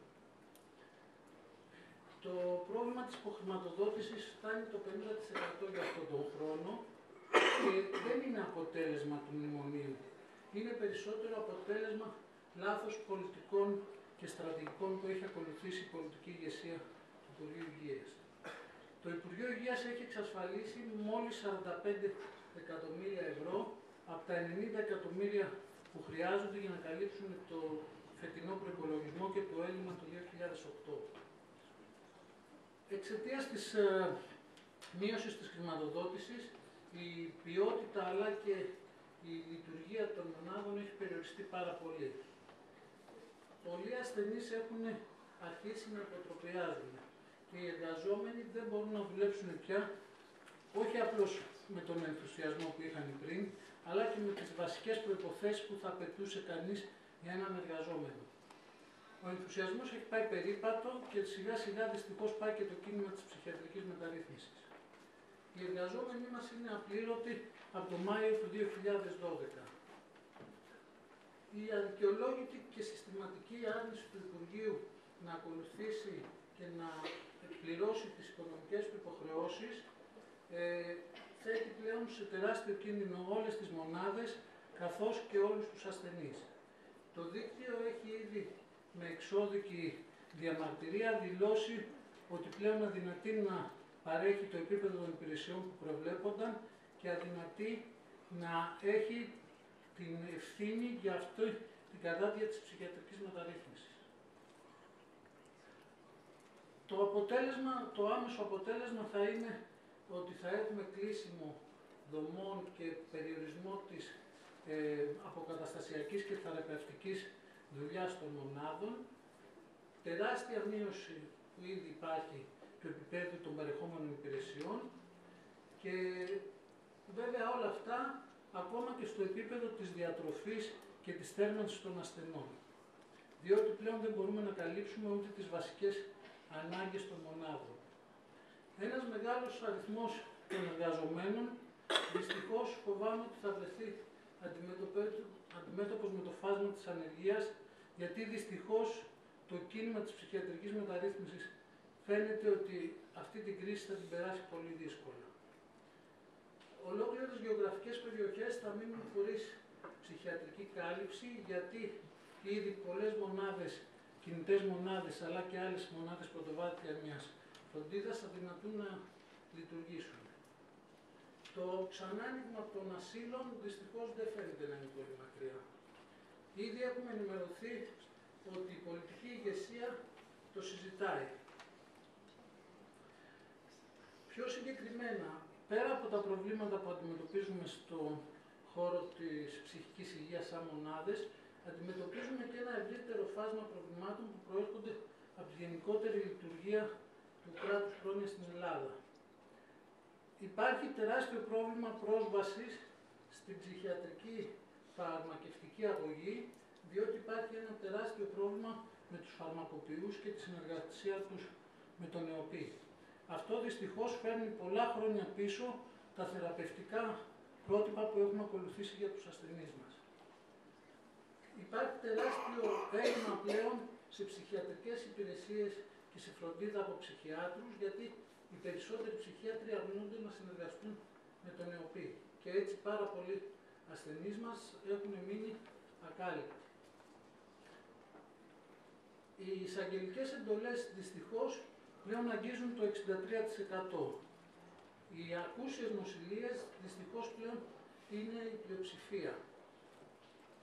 Και δυστυχώς περισσότερες από αυτές πλέον γίνονται για κοινωνικούς λόγους, όπως την αστεγότητα των ανθρώπων. Αυτό δυστυχώς οδηγάει και στην κατάρρευση του δημόσιου ψυχιατρικού συστήματος υγείας, διότι τα νοσοκομεία πλέον αδυνατούν να καλύψουν τις ανάγκες. Πέρα από τα προβλήματα στο σύστημα υγείας, οι ψυχικά πάσχοντες αντιμετωπίζουν και μία σειρά από άλλα τεράστια για την καθημερινότητά τους προβλήματα. Υπάρχει τεράστια μείωση των επιδομάτων πρόνοιας και των άλλων παροχών προς τους ψυχικά πάσχοντες, λόγω του νέου συστήματος πιστοποίησης της αναπηρίας. Αν η κατάσταση αυτή συνεχίσει και όλες οι μονάδες κινδυνεύσουν με κλείσιμο, όλοι αυτοί οι ασθενείς, επειδή θα υπάρχει τεράστιο κενό φροντίδας, θα κινδυνεύσουν αμεσότατα με επιστροφή και επανεισαγωγή όσοι έχουν νοσηλευτεί στα ψυχιατρία ή με πρώτες νοσηλίες οι υπόλοιποι, διότι δεν θα έχουν καμία υποστήριξη στην κοινότητα. Η αύξηση των μη καλυμμένων αναγκών του πληθυσμού για τους πιο φτωχούς και για τους πιο ευάλωτους είναι ήδη μια πραγματικότητα. Οι άστεγοι πολλαπλασιάζονται, οι πεινασμένοι δυστυχώς πολλαπλασιάζονται και σε λίγο και όσοι θα έχουν αυτοκτονικές τάσεις ή θα έχουν βαριά κατάθλιψη επίσης θα είναι η πλειοψηφία του πληθυσμού. Το πισωγύρισμα στις περισσότερες υπηρεσίες πρόνοιας και η τεράστια μείωση του επίπεδου ευημερίας του πληθυσμού είναι μια γενική αλήθεια πλέον και καθημερινά αυξάνει την κατάθλιψη και τις αυτοκτονικές τάσεις. Στο πλαίσιο αυτό, βέβαια τα περιθώρια δεν είναι πολλά. Όμως, όπως σας ανέφερα, η περικοπή του 50% του προϋπολογισμού της ψυχικής υγείας δεν είναι αποτέλεσμα του μνημονίου. Είναι αποτέλεσμα λάθων πολιτικών. Έτσι, και ελπίζουμε με την υποστήριξη της Ευρωπαϊκής Ένωσης και των άλλων φορέων, εμείς διεκδικούμε την άμεση χρηματοδότηση του συνόλου των προϋπολογισμών των μονάδων, ώστε να καλυφθούν οι πραγματικές ανάγκες του πληθυσμού. Σταθερή και συνεχή χρηματοδότηση, διότι δεν μπορεί να συνεχιστεί το 7 χρόνια υποχρηματοδότηση που αντιμετωπίζουμε με ή χωρίς μνημόνιο, και πλήρη ολοκλήρωση του δικτύου των υπηρεσιών, των ψυχιατρικών υπηρεσιών στην κοινότητα, γιατί είναι και πιο φτηνό και πιο αποτελεσματικό, αν όντως θέλουν να κάνουν μεταρρύθμιση. Επίσης ζητάμε, για να σταματήσουν αυτά τα παραμύθια περί κακοδιαχείρισης και των διάφορων που ακούμε, τώρα υπογραφή συμβολέων με το Υπουργείο, τώρα υπογραφή νέου συστήματος διαχείρισης, τώρα αυστηρή παρακολούθηση της λειτουργίας των μονάδων. Και βέβαια ζητάμε την πλήρη υλοποίηση και μένουμε σε αυτό του συμφώνου Σπίτλα, γιατί πρέπει παρόλες τις δυσκολίες το 2015 να κλείσουμε όλα τα ψυχιατρία στην Ελλάδα. Σας ευχαριστώ πολύ.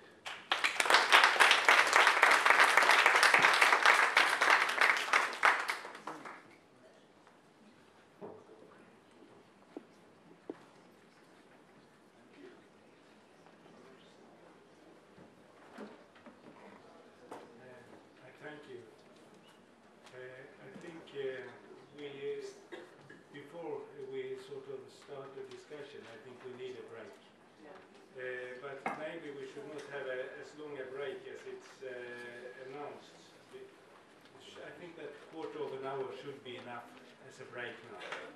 So if you can please be back here at half past, we will start exactly exactly at 12:30.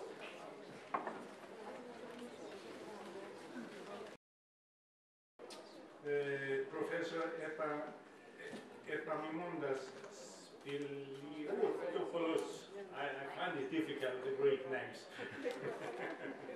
Emeritus Professor of Public Law at the University of Athens Law School, member of the Academy of Athens and honorary fellow of the universities of EHMA, Paris, Lille, Louvain, Temple and University College of London.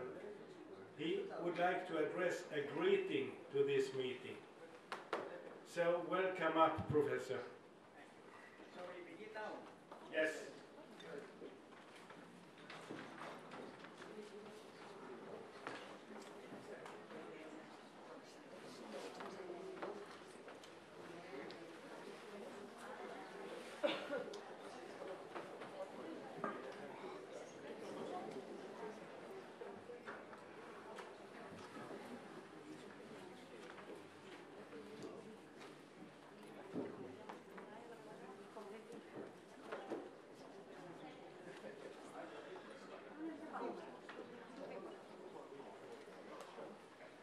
Dear friends, I'm not a physician. I'm only a shipwrighter, but I have the luck to be a close friend of Takis Asklepios.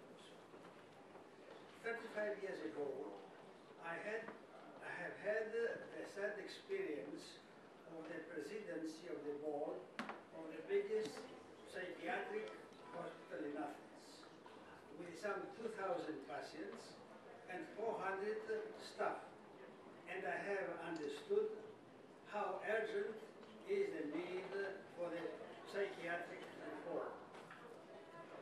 In the early 80s, I participated from the legal and administrative point of view in the creation of one and later of a second association whose aim was to put into practice this reform. I have thus been able to follow the very valuable work realized in Greece in this field by many NGOs and the substantial moral and financial support of foreign institutions and of the European Union. For 3 years now, in the context of world financial and economic crisis, Greece suffers from severe economic recession. As a result, unemployment is, according to the official state, is currently over 25% of the population. That is more than 1,300,000 persons in a population of 9,900,000. And there is a drastic decrease in personal income. The situation thus has brought about a general feeling of despair and mental depression, which is leading to mental diseases. The state cannot afford the necessary financial means for facing the situation. On the contrary, it is reducing funding of crucial projects. Thus, the financial support of the already achieved psychiatric reform is continuously diminishing, if not vanishing.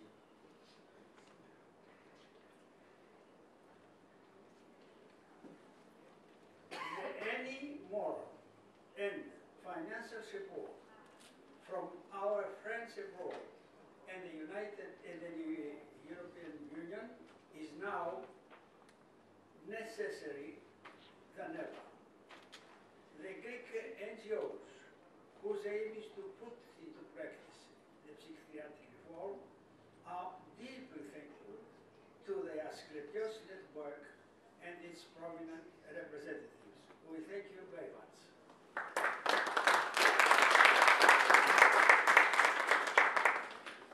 You know, the situation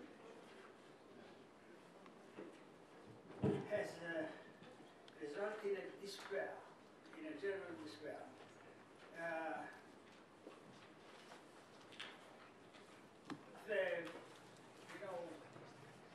Thinking of many experts, but also of the common people, is that the general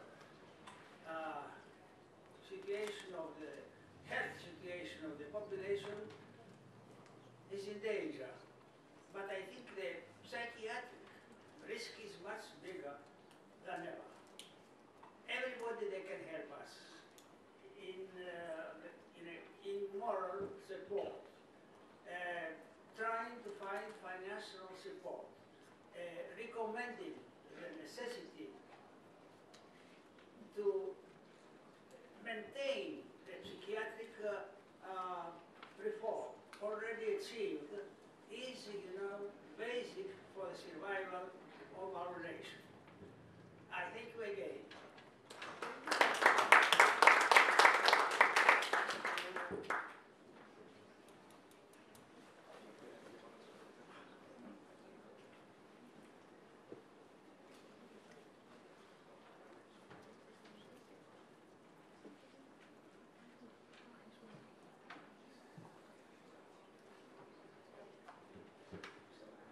Thank you. It's really important to hear the words from such an experienced person who's been taking part from the start of the reform. So thank you very much, Professor. I'd now like to introduce Dr. Athena Frangiuli again. Now as a board member of the Pan-Hellenic Federation of the Social Cooperatives and Limited Liability. Her presentation title is Thoughts and Concerns on the Mental Health Sector. Athena, welcome.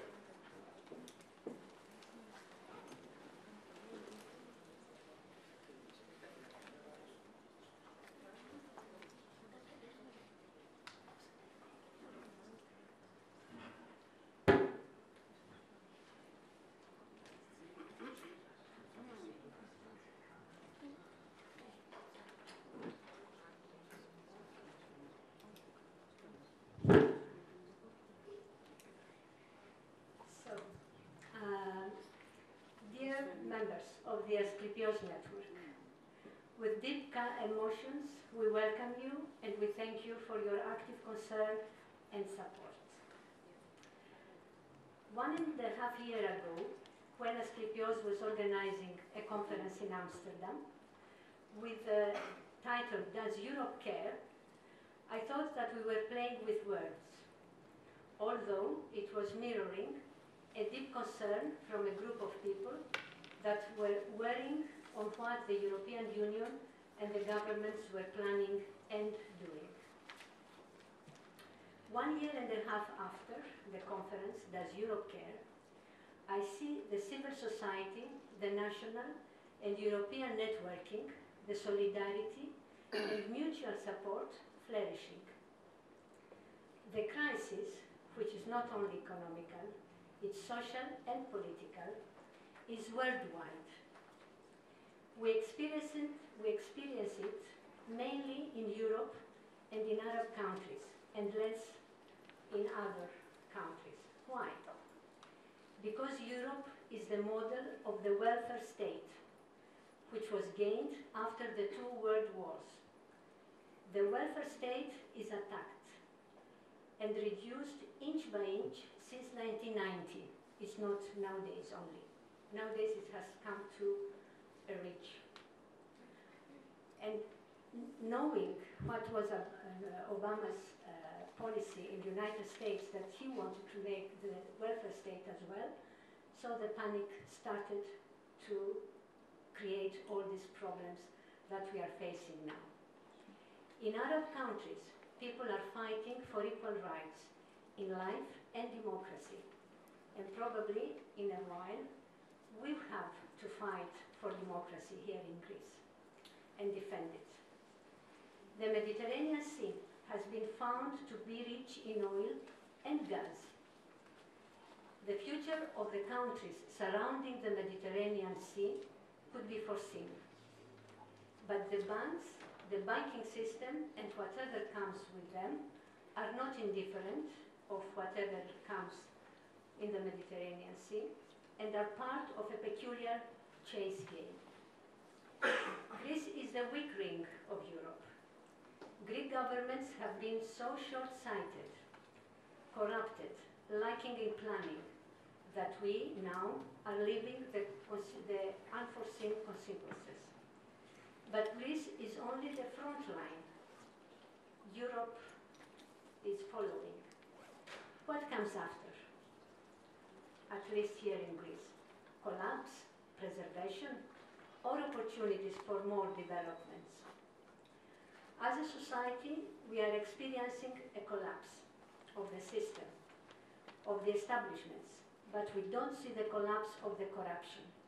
Corruption has deep roots, and we have to think about it. As organizations working in the mental health field, we are struggling to survive and fighting for the preservation of the mental health services. As a member of the Federation of Social Cooperatives, social firms, here in Greece and in Europe, I see an opportunity in the development of the social economy, the cornerstone of the European social model. The components of the social economy are associations, foundations, cooperatives, enterprises. The main and important trend is its consolidation in the European society as a pole of social utility concerning the healthcare sector. Shahar Razani in 2007 introduced the term care diamond as the architecture through which a healthy society provides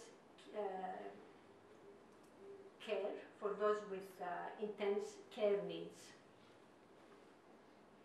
The institutions involved may be conceptualized as the care diamond to include, so we have the diamond, so we have in the top the family, the household, the markets, the public sector, and the not-for-profit sector that would include voluntary and community provision.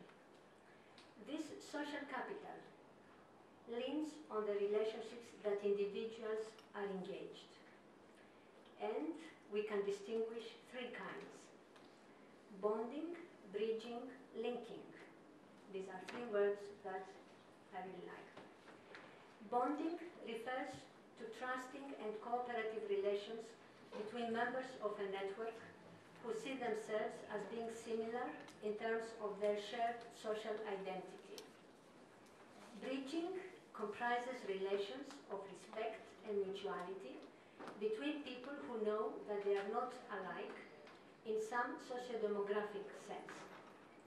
Linking defines the norms of respect and networks of trusting relationships between people who are interacting across explicit formal or institutionalized power or authority ingredients in society.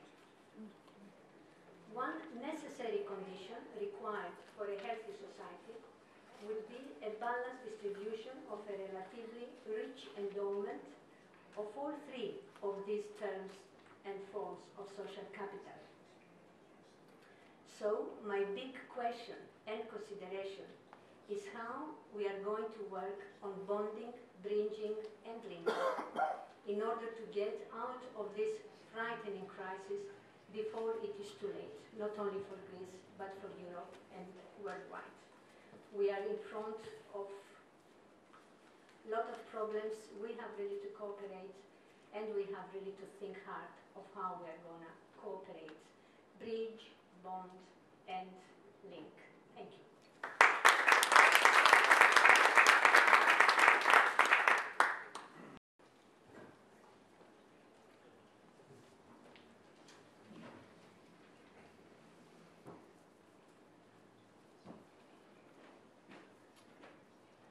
Thank you, EHMA. Bridge, bond, and link. Those are powerful words. And I think we should take them into ourselves and remember and try to work with them. Our next speaker is Professor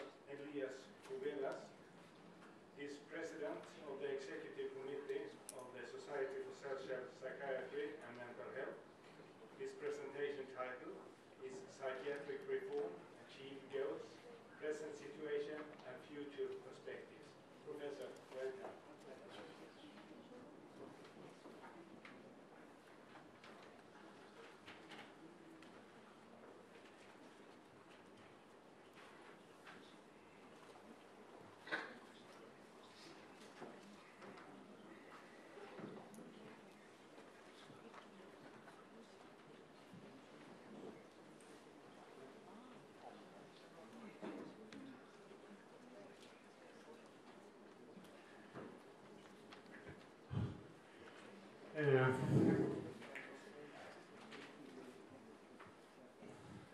Mr. Former Minister, dear colleagues and friends,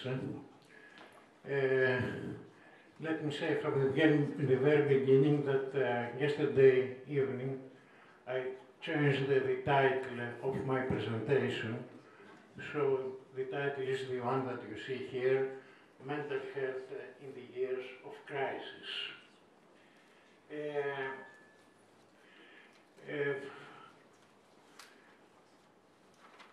The other thing that I wanted to say from the very beginning is that I have a feeling that whatever I wanted to say, it is already said. So I don't know whether it is my presentation is useful or will be useful or not. But anyway, what I'm trying to do is, in a brief way, to express some thoughts on a different level, maybe than the one that was presented until now, and make some suggestions in order to initiate a discussion which is needed more than my presentation. It is true that in Greece we're suffering from a very serious financial crisis, and later on I will provide some figures to justify it. And in my opinion, this crisis is not only a Greek one, but a part of European or an international crisis. Not only financial, but a crisis of political institutions, ideology, and culture in a broader sense. Just a few months ago, I found myself in London, and I became aware of the ferocious attacks of the populist British media, especially the daily tabloids, against François Hollande,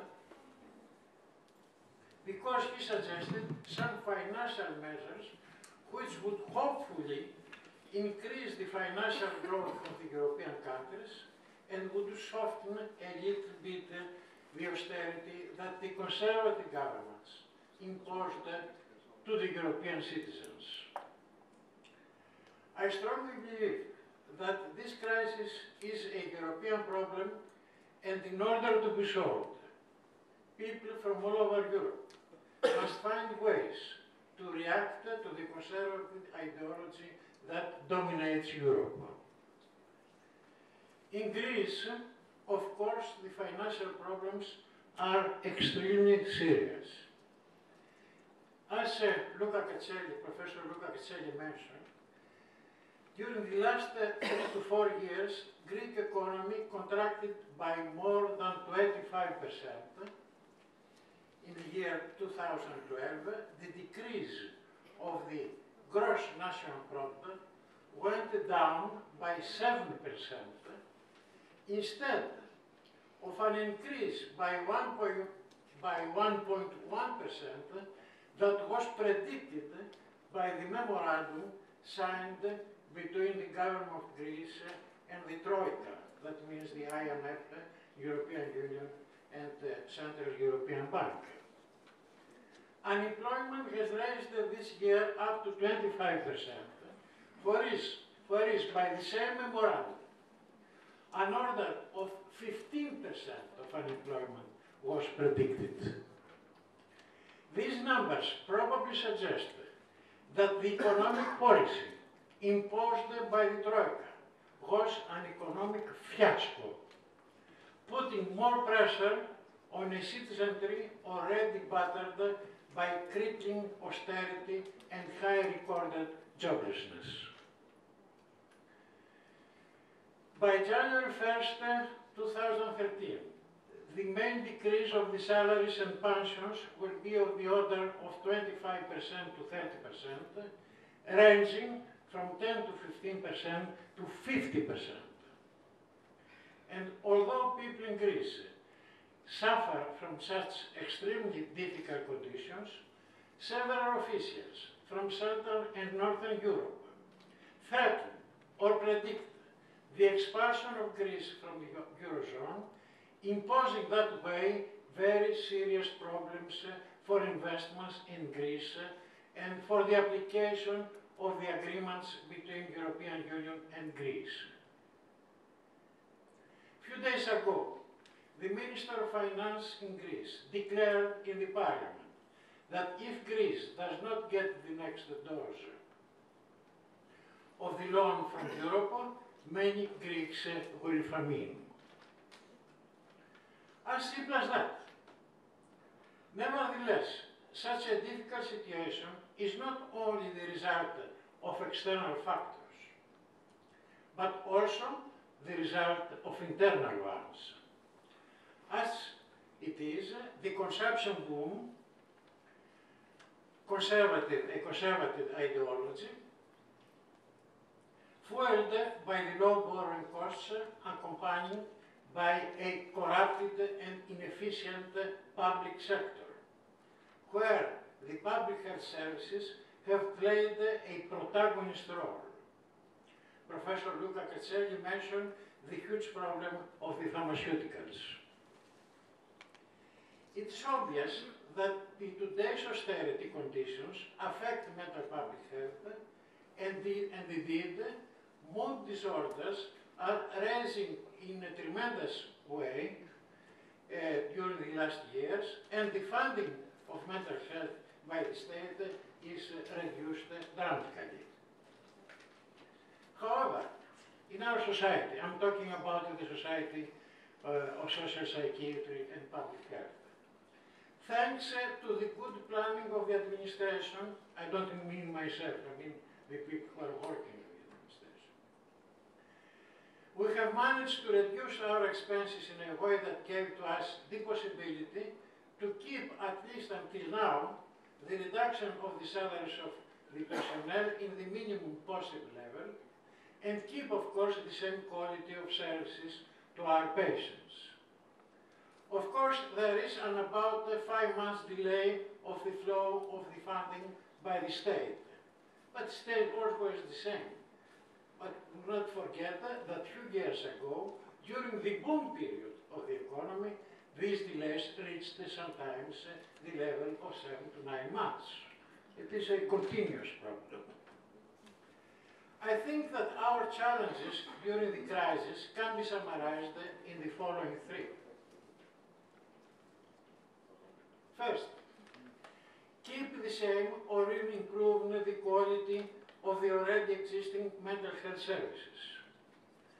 Second, establish new mental health services that the Greek society needs and which will cope too with the mental health problems that austerity measures produce. And third, alternative funding of mental health besides the account of the state, the budget of the state. Clearly, the third challenge is not a new one. It is our way of doing things under any condition, and I'm happy to say that thanks to the professional and personal qualities of the personnel of our society, the mental health services provided are improving continuously under any condition. As far as it concerns the second and third challenge, I can provide the information that several new mental public health units are in the process of being established or are already established all over Greece. These units are part of the third phase of the mental health reform in Greece. This third phase focuses to the primary mental health care, the prevention of mental diseases, etc., though the establishment of new mental health units and programs. Our society has or will have, if funds are available, the responsibility for several of them in Athens, Phokida, Lamia, and Thrace. Let me mention one of them, which is the daycare mental health unit for the districts of Kalithea, Moschato, and Fali. This unit is one of several newly established similar units distributed in the different districts of Athens and play a key role, especially in the years of crisis when mental disorders are increased substantially in the general population. The third phase of mental health reform, with the delay of 2 to 3 years, is financed by the National Strategic Reference Framework, the famous NSRF, the ESPA in Greek, funded by the European Union. As far as I can assume, though, from the information that I have, the funding of NSRF concerning mental health issues is significantly reduced.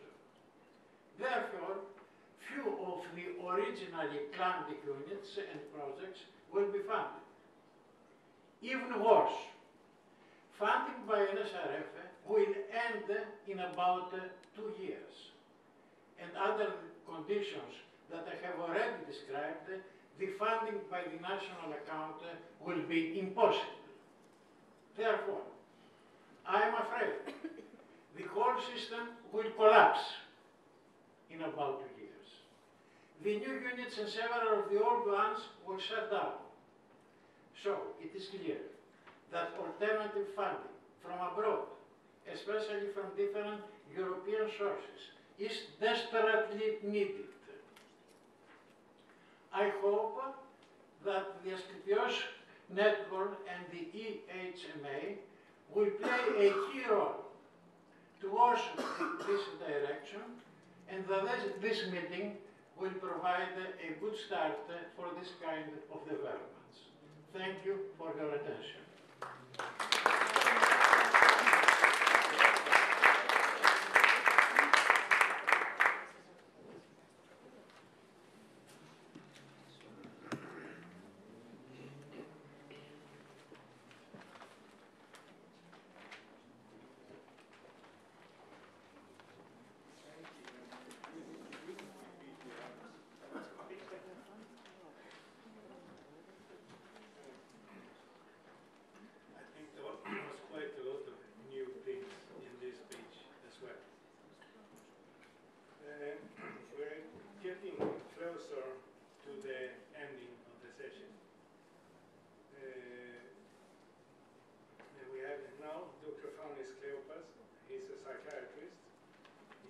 Former president of Asklepios and a board member, and I also know him as a great friend, so please step up, Hannes.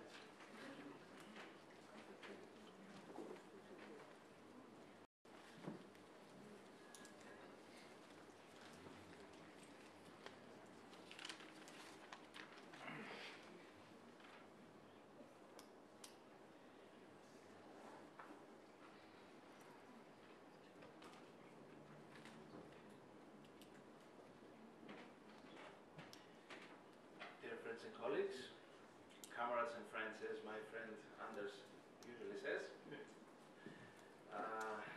The key question is how to survive in the era of the crisis, and the importance of international networks. Would that be potential?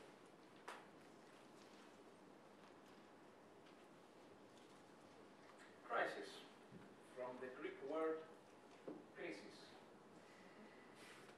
Crisis, plural crisis, adjective form critical, is any event that is or expected to lead to an unstable and dangerous situation affecting an individual, a group, a community, or the whole society.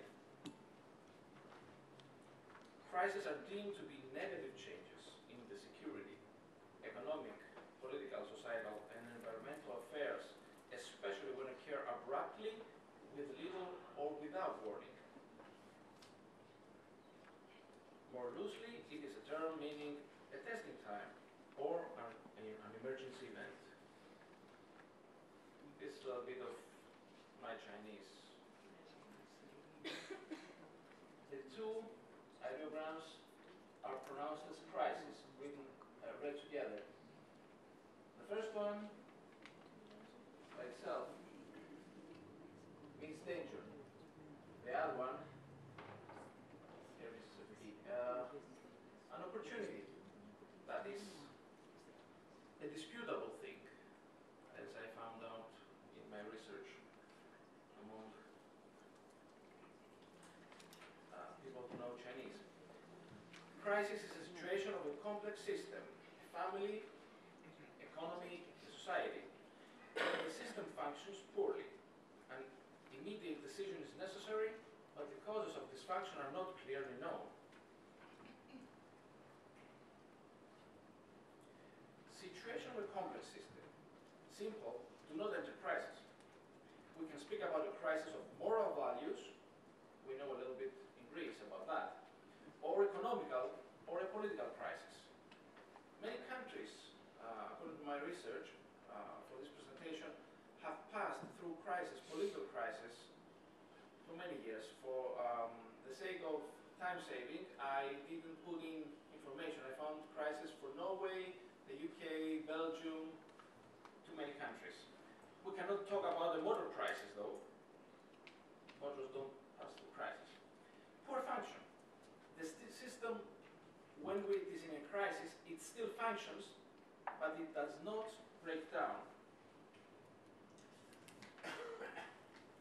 An immediate decision is necessary to stop the further disintegration of the system. The causes can be so many or unknown. This makes it impossible to take a rational, informed decision to resolve the situation. This is financial crisis in Ireland. Protesters all over the place. In Catalonia, Spain.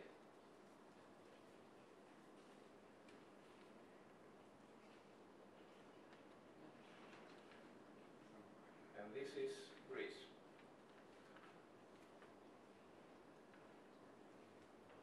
Too many people in front of the parliament.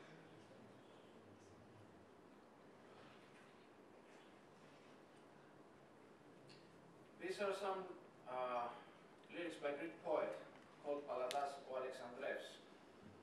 4th century AD, I would say it in ancient Greek. Άρα μη θανόντες το δοκίνιζομεν μόνον Έλληνες άντρες, συμφορά πεπτοκότες, όνειρον εικάζοντες είναι το βίον, ή ζώμεν ημείς του βίου τεθνικότος.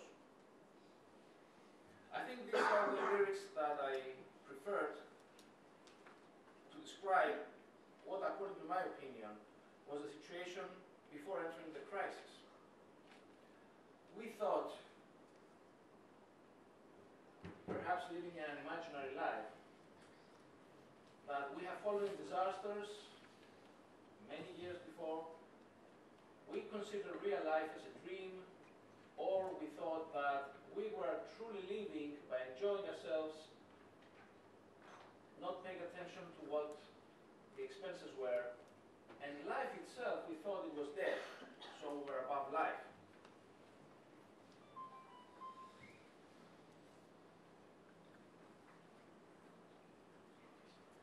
Anton Pavlovich Chekhov said, you have to trust though and believe in people, or life becomes unbearable.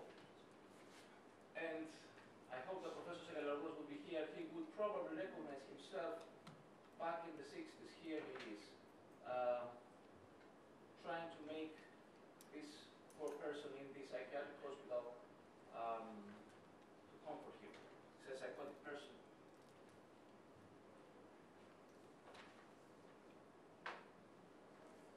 On the other hand, Aristotle said, ο άνθρωπος είναι όν από τη φύση του κοινωνικό και πολιτικό. Αυτός που μπορεί να ζήσει μακριά από τις ανθρώπινες κοινωνίες είναι είτε θηρίο είτε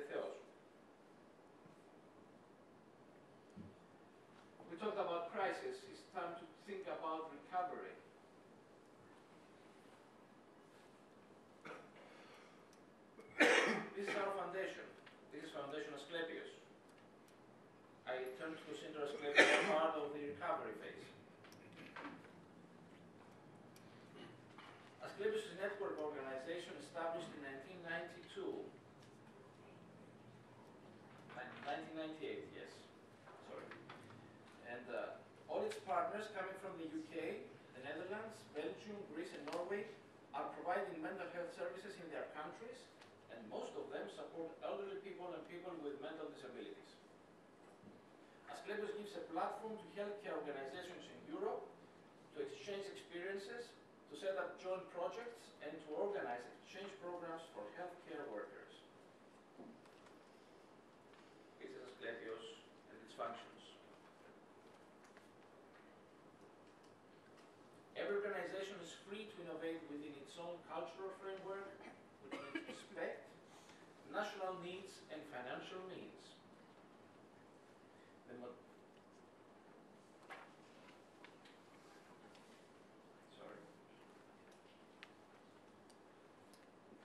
The motivation of institutions to support one another in their quest for progress and innovation in healthcare, always taking care into account the local social and political context, is at the origin of Asklepios, as the president,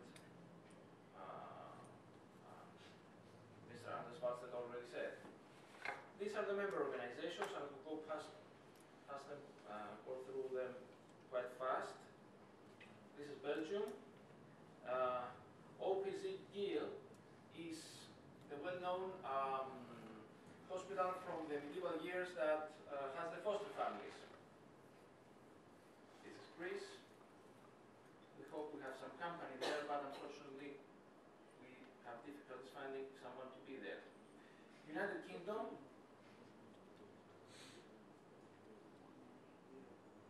The Netherlands. Last but not least, Norway.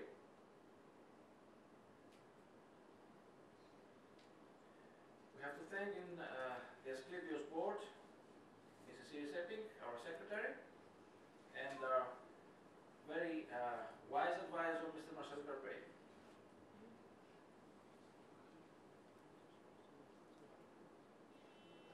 In 2006, Asklepios organized its first international congress held in Aργώ, Athens, with participants from the UK, United States of America, and Europe.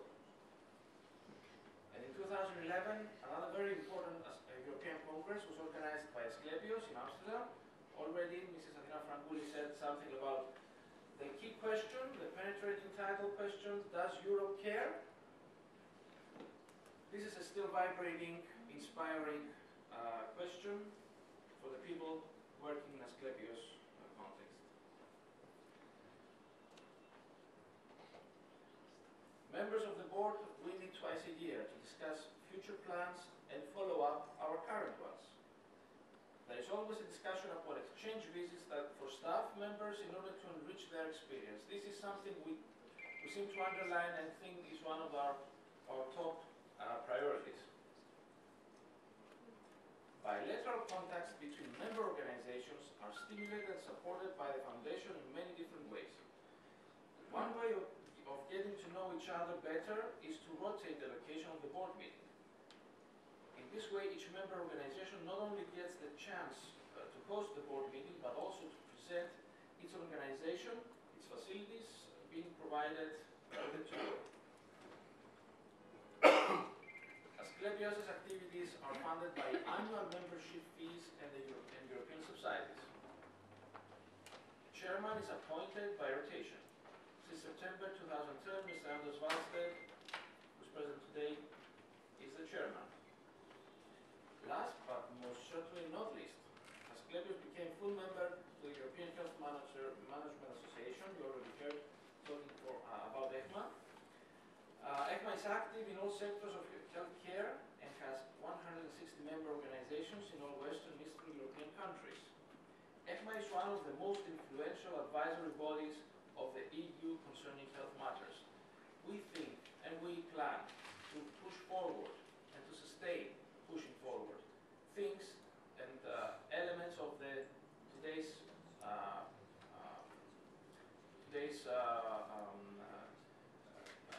daily feedback what we've seen, what we've heard, are things really important for us, and I promise you that we have to push as strong as we can to fulfill the best for the workers and the clients. The importance of networks is so evident. We share ideas, we share beliefs and experiences. We identify best practices. We determine what can be useful by learning from each other. Hundreds of workers have benefited through mutual exchanges between members. We can preserve our own professional identity and we can provide professional secureness knowing the network's umbrella context to lean on. This is the most important thing. We cannot solve all the problems at one time. What is most important is to provide the possibility of feeling secure to the workers. This is what the societies need. This is what the workers need in order to sustain. The problem in Greece is that we do not sustain. We have good hope, we have goodwill. Even at times we have the money, we do not sustain. I don't want to think that it's in our DNA. I tend to think that it is because we need more cultivation. So we need more of Aristotle. Networks fulfill the initial EU concept. This is Europe what was made of.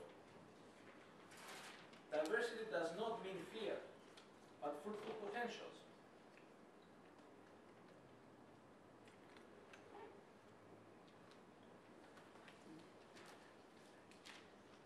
Ό,τι είναι ο νους και η καρδιά για τον άνθρωπο είναι η Ελλάδα για την οικουμένη, είπε ο ιδιαίτερος.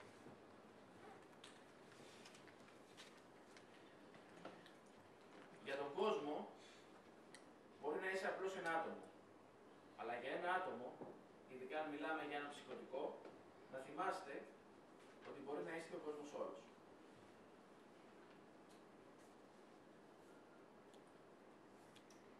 Ευχαριστώ πολύ.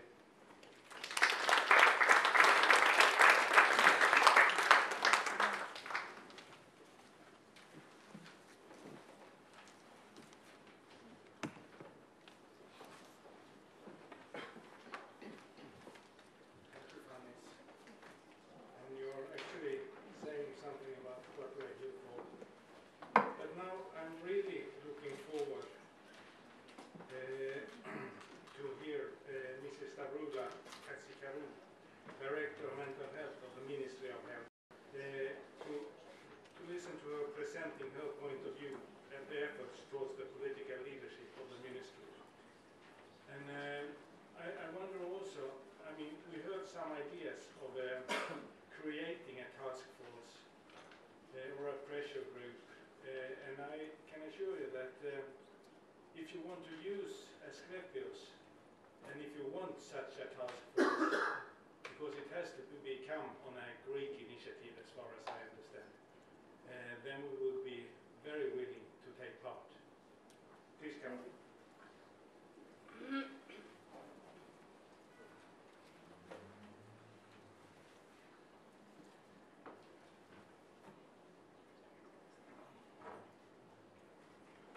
Thank you very much.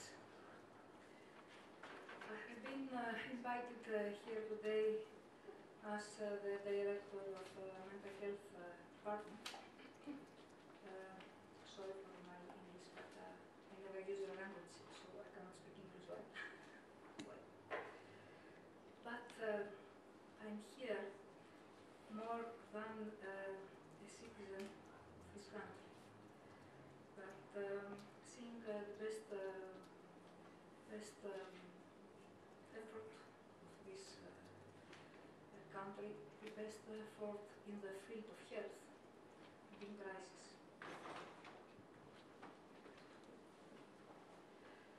It's an effort which a lot of people work hard for so long years. Of course, the whole country is in crisis, but even this situation shows the needs to serve all these who which we have succeeded in mental health section.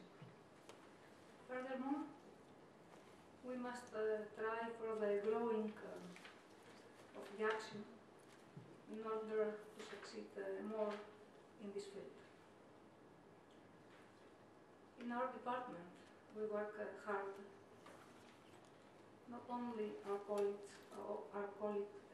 my colleagues, but also the colleagues of our departments. I can see some of them here today. To plan under very difficult situations and to design with to support this psychiatric reform. A lot of times I have to accept that we feel disappointed, but we deny to abandon our efforts, especially when we feel that we have a support like this today. I think that you, colleagues from Europe, you are in the reality next of us. Thank you for this. Thank you, in general, Asklepios, for this. I will be very proud to be a member of this union. Thank you.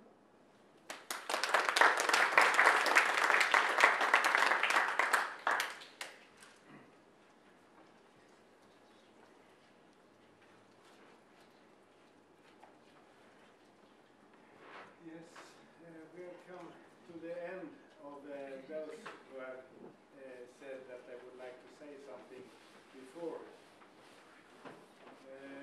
I've got a feeling that we have got many very clever people talking to us today, showing different perspectives of the Greek situation. And I've also come to an understanding that no one has really given the answer of how to get out of this. I think we are in a new situation, a situation that probably needs new solutions. And the closest I've heard someone come up with solutions is when this pressure group or task force was mentioned, maybe to try to create new solutions. I think such a thing could be an idea, and of course it has to be cross-professional. We probably need economists, we need psychologists, we need sociologists, we need doctors, and so forth. And at the same time, such a group couldn't be 100 people. So it probably should be something like 10 to 20 or something like that. And I think that might be a good idea. I don't think that will sort of come up with the answers like that. But I think that Greece needs, but not only Greece needs, think tanks that can come up with new solutions. Because the problems that we see arising are of a new kind. I think that the overspending that we have been watching and that we have been part of, all of us, is something that has never been in our modern society before. So I think we really have to sort of find out what do we do in a situation like this. And the answers, they are not just there. So we have to create them. So that is as far as I've come in my thinking during this seminar. And I'd like to invite anyone to compliment, to come with their thoughts and bring them to us all, if anyone wants to. Yes, please. Well, I very much agree with your idea, and I only add that I consider of high importance the issue of the participation of the services users, of people with mental health problems and their families, and all the confederations and the alliances into this task force or think tank groups, I think that they might, not they might, I'm sure they will give us many ideas of how to face, of how to tackle these problems. I couldn't agree more.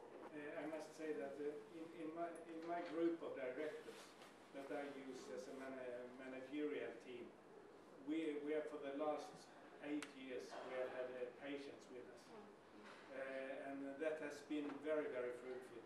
They are bringing in ideas that we never had ourselves. Anyone else?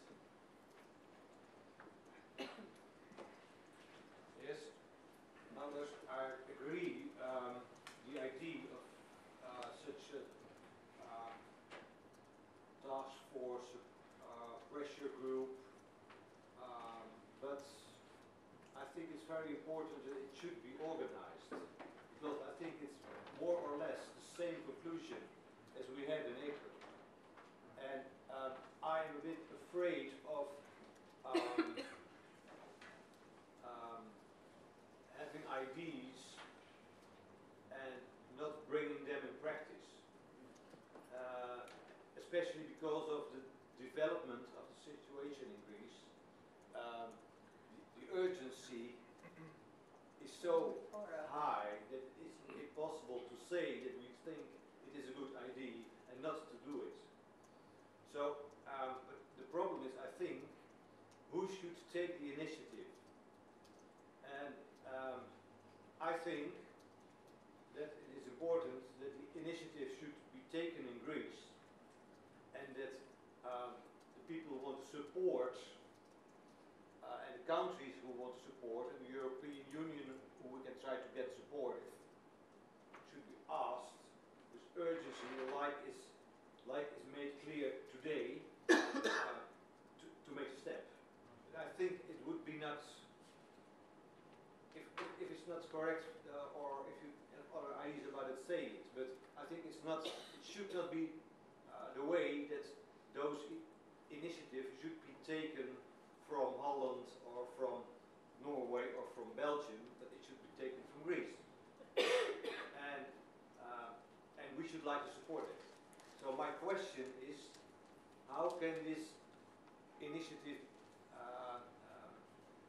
be taken here in Greece? And I think Ms. I've forgotten her name, Kateli, should be very important in such an initiative. But I wonder how to do it directly after today, so that you can really have the feeling that this meeting also will be productive. That's the first thing I wanted to ask. The second is that during the coffee break, one of you asked me, but what do we have to do in our unit? So there are questions on different levels. And that's also what happens in a crisis. There are questions on a level of to you, but if you can use us, I can speak for Asklepios. We would gladly do that. I cannot speak for EHMA as such, but I know that there would be EHMA members who would be interested to take part in such a task force. And I was thinking that maybe you, as a director of mental health, could take part, or maybe even be the person that brings up such an idea of a task force. I don't know the Greek system well enough, but I think that well, if I transfer it to Scandinavian situation, I would address someone like you and ask him.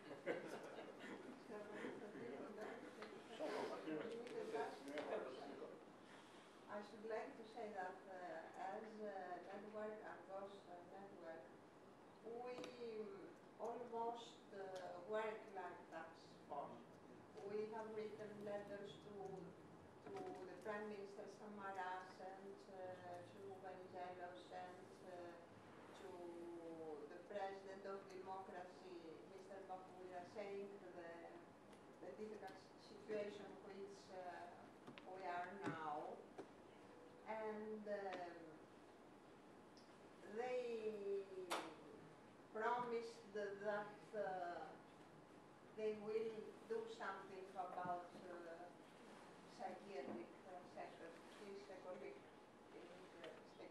back on the list. Yeah, I think I appreciate sort of what you're doing. But from what I've heard today, I haven't got any new answers. I've got the same questions from many. And of course, we can ask for more money. But when the money is not there, I think we have to try to find other solutions. And I don't know what they should be, but that is what I think we should be aiming at. Trying to find the solutions that we haven't got. And the easy one, give us more money, is probably not possible, not very quickly anyway. Yes, I work in the Department of Mental Health in the Ministry of Health as well. And I would like to say that, as you already know, for the last 28 years, a psychiatric reform is implemented. And what you probably already know is that it is funded by the European Union. And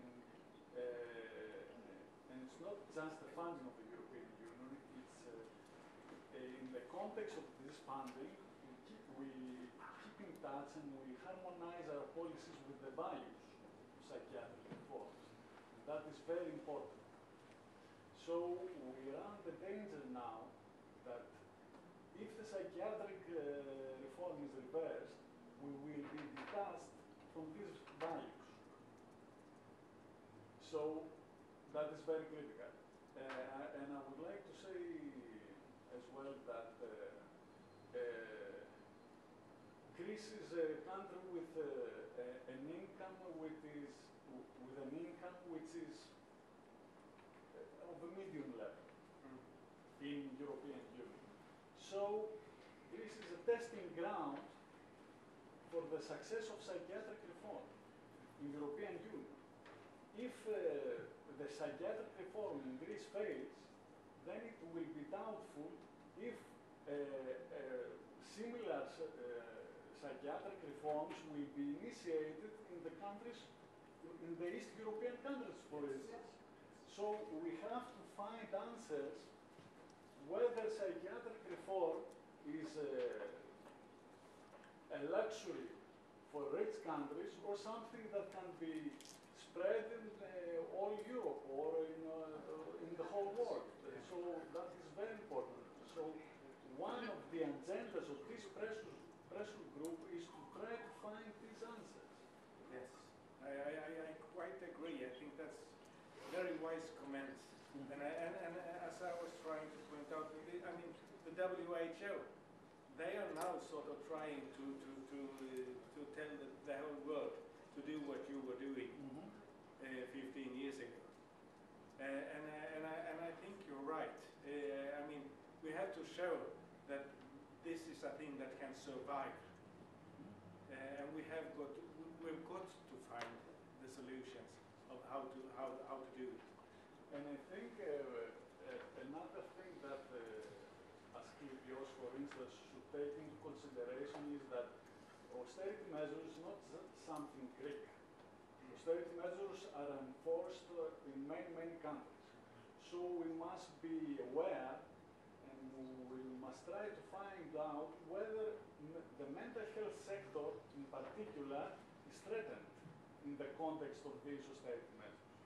Because what happens here in Greece is that we bear a burden which is not proportional to the burden shared by the whole social sector, if you understand what I mean. Yes, I think I do. And then still I think that it is difficult for someone coming from Norway, being maybe the richest country in the world, to really understand what you read now. I think I do understand that the situation is worse than I probably can comprehend from my experience. Yeah. That's what I hear when you're talking about it. Yes. I would like to make a practical suggestion. I think that we could finalize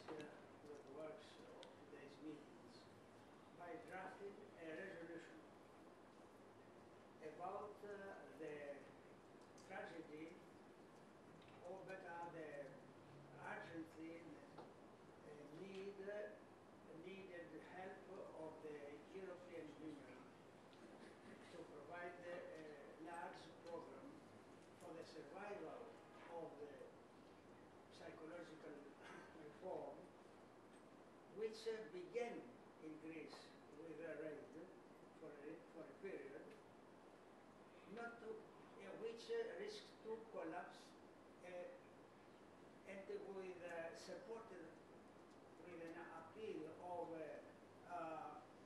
Asklepios network, could be favorably heard by the instances of the European Union and arrive to a practical end.